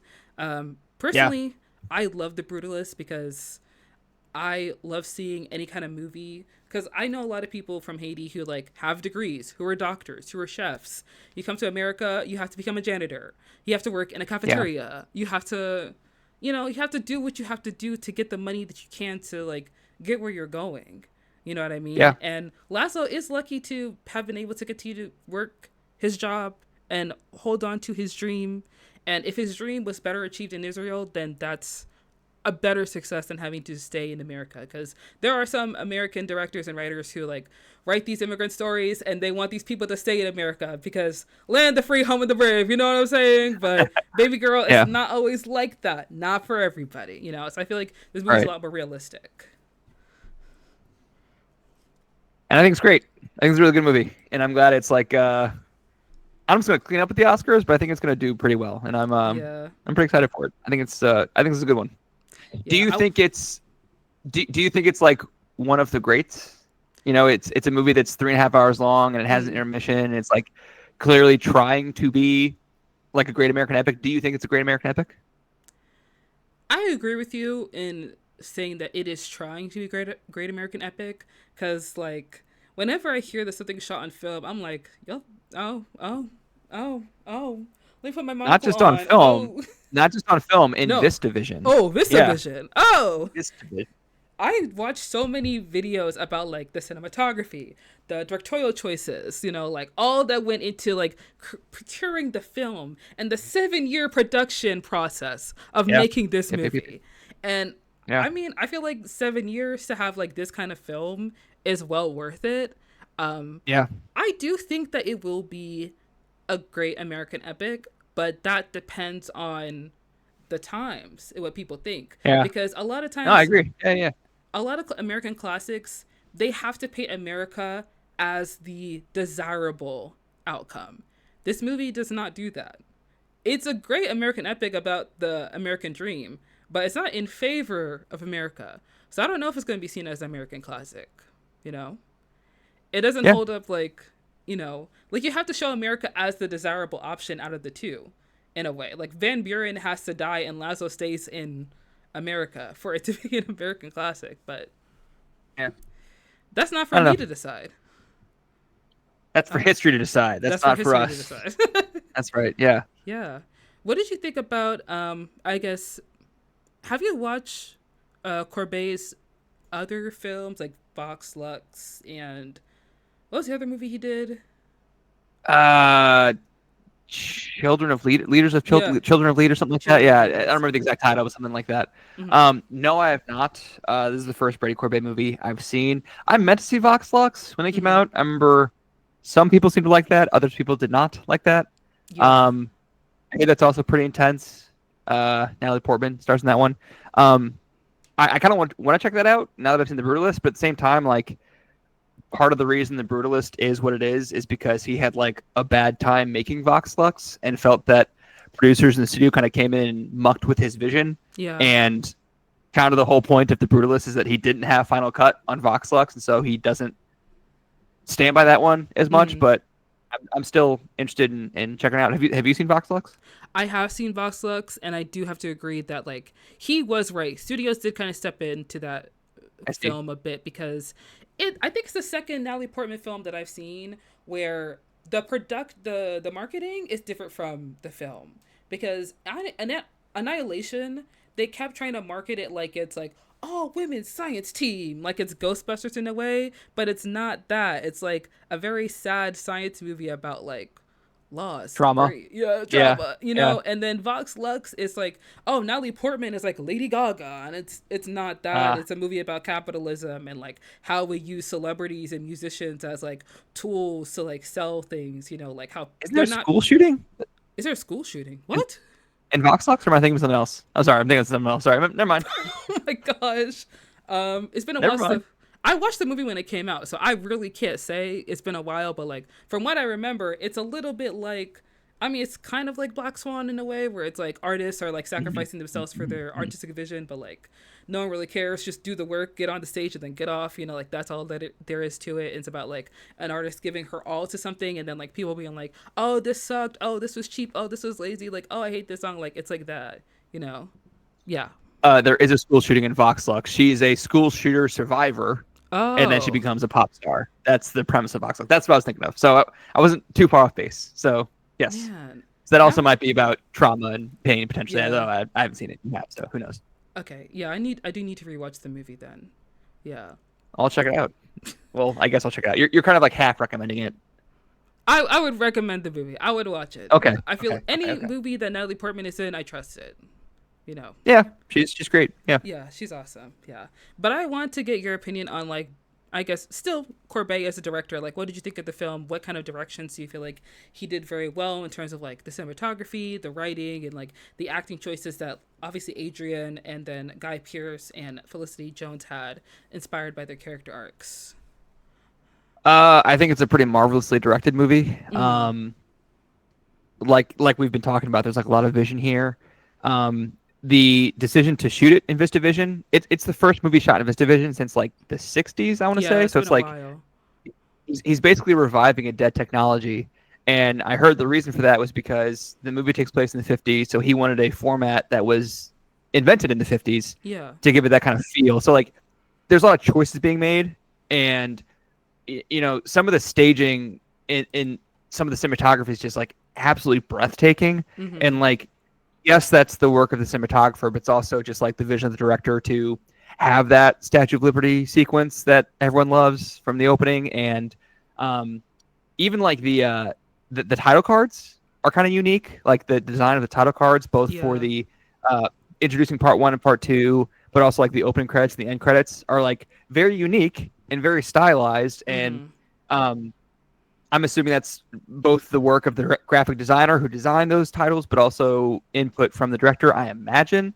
And so again, like there's just like a lot of choices being made that I think work. And like I said, I think it's a pretty marvelous directed movie and a lot to love. And I'm excited to see whatever Brady Corbet does next. Yeah. Speaking of the title cards, I absolutely loved like the stylization of everything. I also Yeah, loved the opening shot, obviously, of like the Statue of Liberty being upside down in a way, and it gives very yeah, much like that realistic feel of like you just got to America, you don't know how to use a camera, so it's just like, yeah, listen, we got the Statue of Liberty, it's in there, it's in frame. yeah, But I love that. Obviously, that represents like the skewed vision of the American dream. I was wondering if you yeah. picked up on other symbolism throughout the film that kind of like feels like kind of like connects to like philosophical ideals in the movie? Besides the brutalist Uh, architecture, because I feel like we talked about that a lot. You know what I mean? yeah. I don't know. I guess like I'm kind of speaking on my ass, but like the staging of the Carrera sequences when they first get to Carrera Mm-hmm. and they're like walking around the giant marble, they look so small in the frame and so Mm-hmm. insignificant. And especially knowing like the history of that part of the world that's been mined for enduring works of art. Like again, Michelangelo made sculptures sculpted from Carrera. Mm-hmm. Papal tombs, like Pope Julius II, his tomb was again sculpted from Carrera marble. So like Mm-hmm. kind of just like them looking so small up against the raw materials, the natural resources that they're going to take in order to build the community center, I think is a little telling in terms of, the arc of history and how, this marble may endure, but like these guys are going to be forgotten, Yeah. and that community center may last, and La Pietà, the sculptures by Michelangelo may last, but like, you know, will anyone remember Harrison Van Buren? Mm-hmm. Probably not. Maybe less so. I don't know. I thought that was cool, but honestly, the Statue of Liberty is like number one with the bullet. Like the upside down Yeah. Statue of Liberty is like so provocative and really hits the nail on the head of like what the movie's going for, and Mm. maybe a little obvious, but I don't mind Yeah. obvious. I think obvious is good, so yeah, it Yeah. doesn't bother me at all. I mean, sometimes you need to make it obvious because people may not pick up Yeah, on like the subtle things. And I did sure. like the Statue of Liberty thing because I feel like it's reminiscent of like I think you see this a lot in movies where someone's driving and then the camera like flips upside down to signify like, oh, we're going into a different place. Oh, the movie's Yeah, taking a yeah, turn, yeah, you know?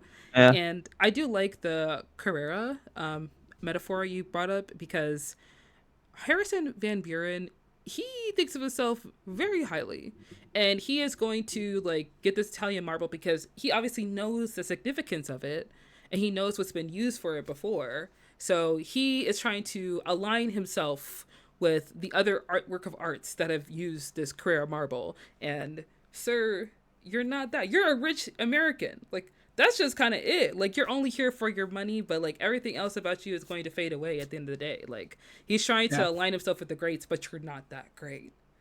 He doesn't. Yeah. He's not going to stand the test of time, so to speak. I guess I also like the directing choice. Also in the Carrera sequence during the assault. Mm-hmm. Um, the movie elsewhere uh isn't afraid of like an insert shot or close up shot. There's plenty of them throughout, but like the assault takes place like in a wide, Mm. like it doesn't cut to a close up of like Laszlo's face or Van Buren's face or anything like that. It just kind of like lets the scene play out kind of from a distance, which I think is kind of merciful because I don't really want to get I don't it doesn't feel indulgent, I guess I should say. Yeah.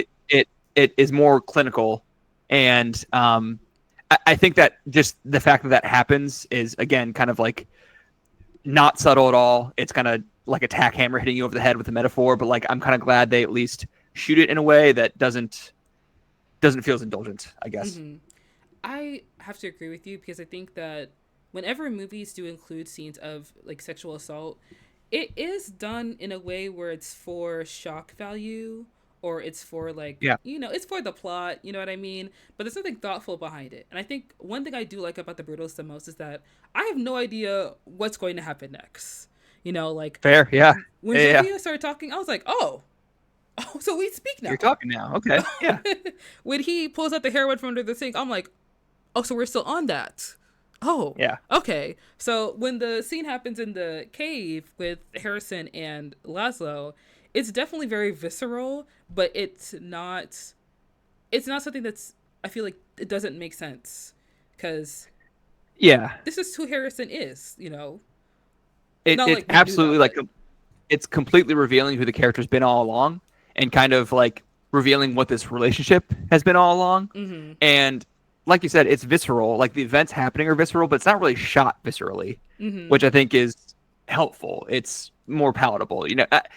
I never like seeing sexual assault on screen, mm-hmm. obviously, but like to shoot it more clinically, I think was easier to take. Yeah, just to let that be kind of like part of Yeah, let it his play out. journey. Yeah, Yeah. we're over here and it's happening over there, and so yeah, Mm-hmm. I did want to get your opinion when Zofia, we're at the epilogue, and we're at the exhibit in the museum, and we're remembering Laszlo's life, and she's talking, and she's giving this beautiful, rousing speech, and she ends it off by saying, it's not the journey, it's the destination, which is obviously a play off the term, it's not the destination, it's about the journey. But Laszlo's journey has not been all that great. So I wanted to get your opinion on like the kind of like mixing up of that phrase, and like how do you feel like that influences the film and like the story and everything. So I've seen a lot of people come in with the take that that's kind of like sarcastic is the wrong word, but that's like not the message of the movie, and that Zofia is speaking on behalf of Laszlo because he's like mute by that point. They kind of reverse the who can speak and who can't, and like she's speaking for him and not actually capturing his feeling on that, So but it is, I think, an interesting coping and or justification for the hardship you have to endure. That, like, again, if the movie's about the pain of integrating into America and what you must put yourself through, well, it's nice to think that that isn't really the key piece of it. And however you get to the place that you get is what matters, is as long as you get there. And like, I don't really think that's what the movie's saying. I think the movie's actually saying the opposite. And so it's kind of like sounds like a punchline to have her say this at the end. Cause like, I don't think that's what the movie's been building up to at all. And I don't think that's the thesis of the movie at all. Like, what do you make of that line there from her? I think that it kind of, I was thinking about what you said earlier, like Laszlo's looking for home.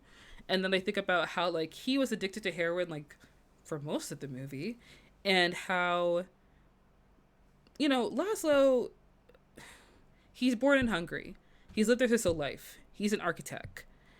The Holocaust happens and he goes through, an insurmountable hell. And he leaves his home country that has been turned into a hellish landscape to come to America because land of the free, home of the brave, I can start a new life. I can live the American dream. And the American dream is not all he cracked up to be. It's actually a nightmare. It's actually terrible here. He does not want to be there anymore. And throughout the whole time, he's on heroin because he's seeking that relief and that comfort. And he's not getting it in, the church that they're sleeping in. I don't know, like the homeless shelter. He's not getting charity it house, the charity house. He's not getting it with Van Buren. He's not getting it in New York. He's not getting it with Van Buren again, like trying it one more time. So he goes to Israel because hopefully going home or going to a new home, will make it where he can find that place of comfort, where he find that place of solace. So it really feels like Laszlo is looking for his resting place, not like his resting place, but like, I need a place where I can stay, where I'm safe. A place to lay your head. Yeah. Home. Yeah, exactly. Home. He's looking for home. And, the sense of joy and comfort that he has from like whatever relief he gets from the heroin, like it's not enough. It's a temporary thing. He's looking for that permanent place. So I feel like it was about the destination in the way where he just wants to plant his roots because he was uprooted from the only place he knew. And the only thing he knew how to do, he got to do that. But that led him into a situation where he was no longer safe.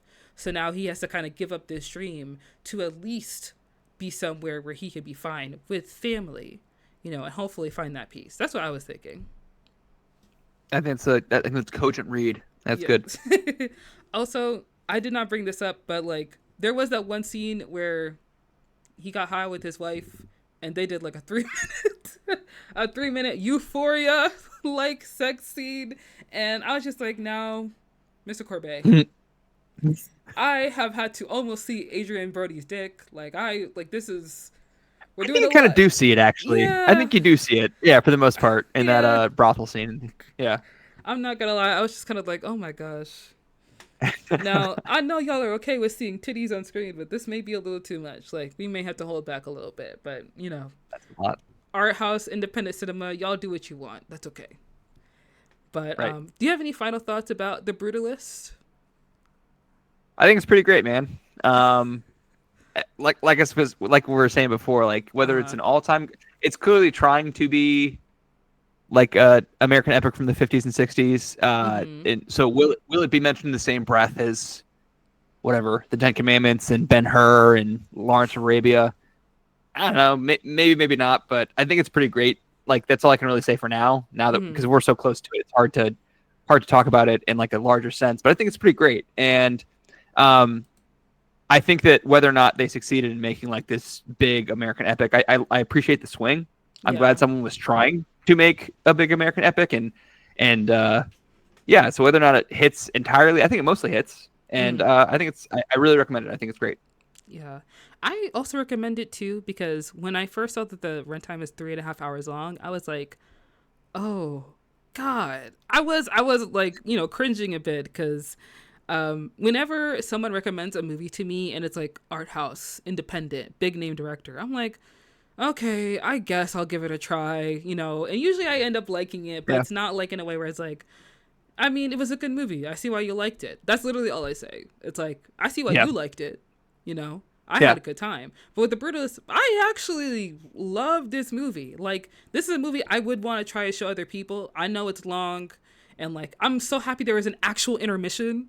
Like, it helps. It really helps, honestly. It does. Like, I get to stand up and actually walk out of the cinema and not have to worry about anything. Like, it gives us 15 good minutes. Like, thank you, Mr. Corbet. But I mean, I saw Killers of the Flower Moon in theaters. I saw The Irishman in theaters too.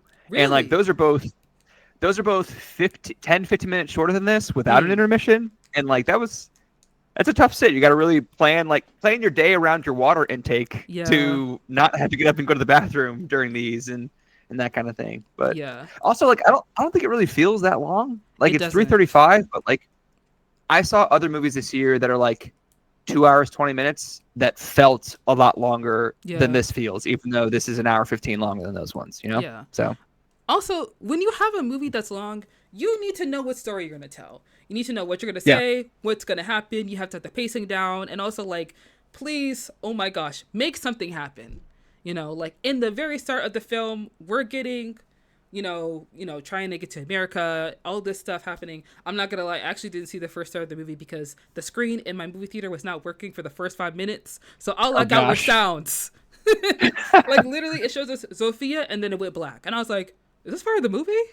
And then the person came into the movie theater and they're like, sorry, the screen's not working. We'll get it working in a couple minutes. I'm like, I mean, okay. Did they go back? No. Did they go back? Just kept playing the movie. So did you get to see the Statue of Liberty scene? 'Cause that's like the next scene. I did see it. Okay, good. Once it came back, it showed like the Statue of Liberty and then Adrien Brody hugging his friend. Like, oh my god. I see. Okay. Yeah. Okay. But I agree with you. There are some movies that make their movies long on purpose, and it's very annoying because it's very clear when some scenes need to be taken out, if some scenes need to be cut down. But I feel like for The Brutalist, I probably would have kept it the way that it was. I maybe would have cut some of the scenes, like some of the dinner party scenes, like. I would have cut that short. Like, obviously, the scene in the cave, the scene with his wife. Yeah, we can edit that down just a little bit. Like, y'all don't have to include everything into the movie. You know what I mean? Like, we don't need the whole thing. Yeah. But overall, I enjoyed The Brutalist. I thought it was a really great film. I highly recommend you guys go check it out. It is, I believe, it's still in theaters. It is. It is still in theaters, and I think it is in digital now. If you guys want to, rent it, watch it at home. That's great too. A bunch of clips have been appearing on Twitter the last week, and that's because the movie was released on digital. So now people can like pull clips from it. That's when you know that a movie hit digital, is when you suddenly start to see a bunch of clips out of context on your timeline. Yeah, if I see a bunch of edits on TikTok to like Radiohead songs, that's when I know. Like, yeah, I can watch it at home now.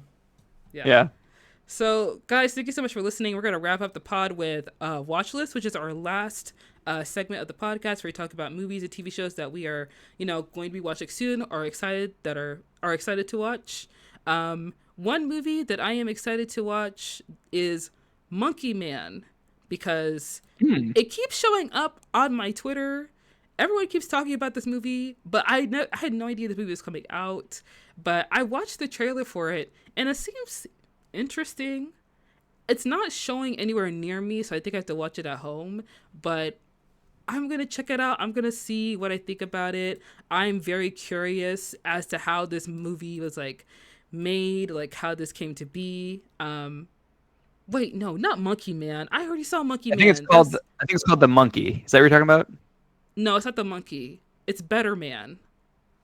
Better Man. Okay. Better Man. Yes, I'm so. I see. I keep which features a monkey as a man, right? Yes, which features a monkey. You're talking about the Robbie Williams movie. Yes. about the British pop star where he is played by a monkey in the movie. Okay, I see what you're Yeah. saying now. Yeah. When people are saying that's a Robbie Williams movie, I was just kind of like, that doesn't look like Robbie Williams. Like, I know you're, yeah. Well, I know. I think of Robin Williams because I'm American and I mm, grew up in Robin Williams and I yeah, didn't know who Robbie Williams was and I yeah. thought for a second it was Robin Williams, but it's a different guy. Yeah, because I like British culture. Like I've been binge watching Taskmaster for the past month or so. Hmm, So nice. I'm an enjoyer of British culture. So when I saw the trailer for the movie, I was like, y'all got a monkey man Uh, singing in your shows, and I didn't know this man existed. Like, is this new? And then figuring out it's just part of the movie, I was like, oh, thank God. Like I thought it apparently was it's out of really the good. loop. Apparently the movie's really good. I haven't seen it Apparently. yet, but everyone who sees it's like, I didn't think I would like this. I ended up really liking this. That's the general reaction I've heard from a lot of people. Yeah, which makes me think that I should probably watch it in theaters if I can watch it, because if a movie is that, like, if people enjoy it that much, I do want to see it on the biggest screen possible.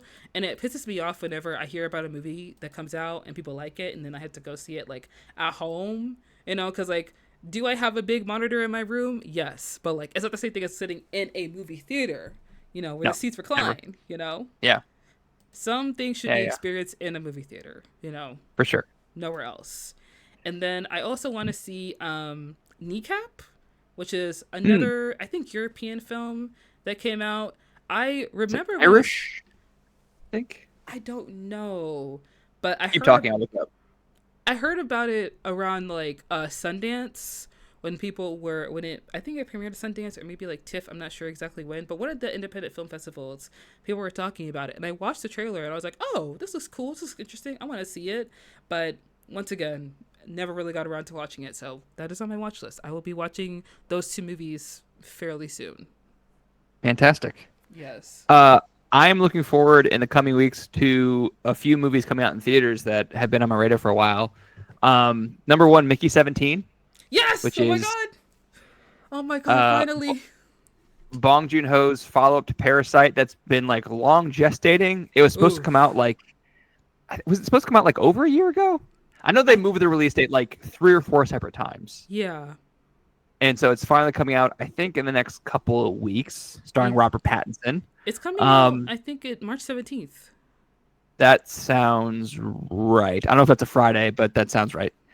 And then also a movie that I think is coming out in a week and a half is called Sinners. I mean, you already mentioned Ryan Coogler and Michael B. Yes. Jordan. Ryan Coogler and Michael B. Jordan are teaming up again post Black Panther Wait, that's coming for. out in April. Is it April? I have the release date down as March 7th, but I could be wrong. I think the release dates April. may have been changing. Okay, Yeah. April. Well, either way, so in about a month then, Yeah. month and a half, I will go see Sinners, which is the marketing for that's been kind of cagey. Is that like a vampire KG? movie that well, they're not really revealing what the movie really is. Yeah. It's just they're just kind of showing it as like a dark, broody horror movie in the South, but I think it's like a vampire movie is It what it is. actually is. Yeah. Okay. Well, they haven't like explicitly shown that in a trailer, I think, or maybe I just not in the trailer that I've seen. But Hmm.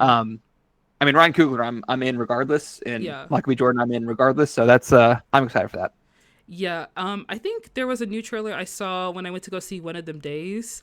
It does kind of show that it is a vampire movie, but it is still like not revealing too much about it. And I like that about trailers. Like it's very clear they're showing you the first part of the movie, and the Yeah, rest of it you gotta go watch it.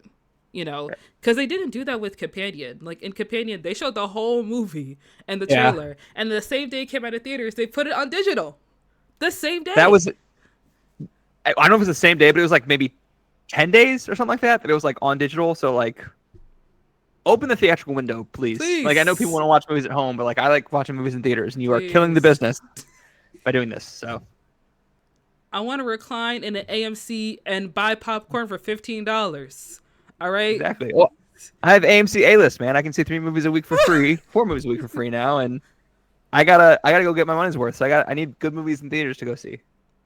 Honestly, if I was still in college, I probably would have AMC A-list because I used to go see the movies like twice a week anyway. So it would have been better for me to get AMC A-list instead of me having Netflix, Hulu, Amazon Prime, and like Yeah. whatever other. I had HBO Plus for a while when it was a streaming service, and then Yeah. turn it to Max.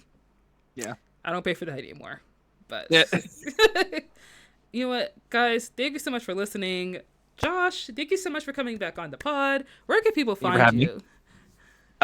You can find Serious Film People on Spotify and wherever you get your podcasts. We're on a bit of a hiatus right now. We haven't put out an episode in a few months, but we're banking episodes now so that we can just put a bunch out, in quick succession. I also have a YouTube channel called Movies I Love and So Can You that I do little videos about each Oscar nominee, and I'm basically regurgitating everything I said in my Brutalist video here, so maybe you can skip that one or watch it, get a more complete picture. But I got one on Honora and Conclave and Substance and stuff and Nickel Boys. So check that out if you so choose. Awesome, guys. Josh's links will be in the description down below. Thank you so much for listening. Don't forget to check us out on all our social media. Don't forget to subscribe to the YouTube, subscribe to the Patreon, follow us on Instagram, Twitter, Blue Sky, and don't forget to listen to us wherever you listen to podcasts. And also, don't forget to tell your friends and family about your new favorite podcast. I've been meaning to watch that. Why did it go blurry at the end? That's fine. Don't forget to tell your friends and family.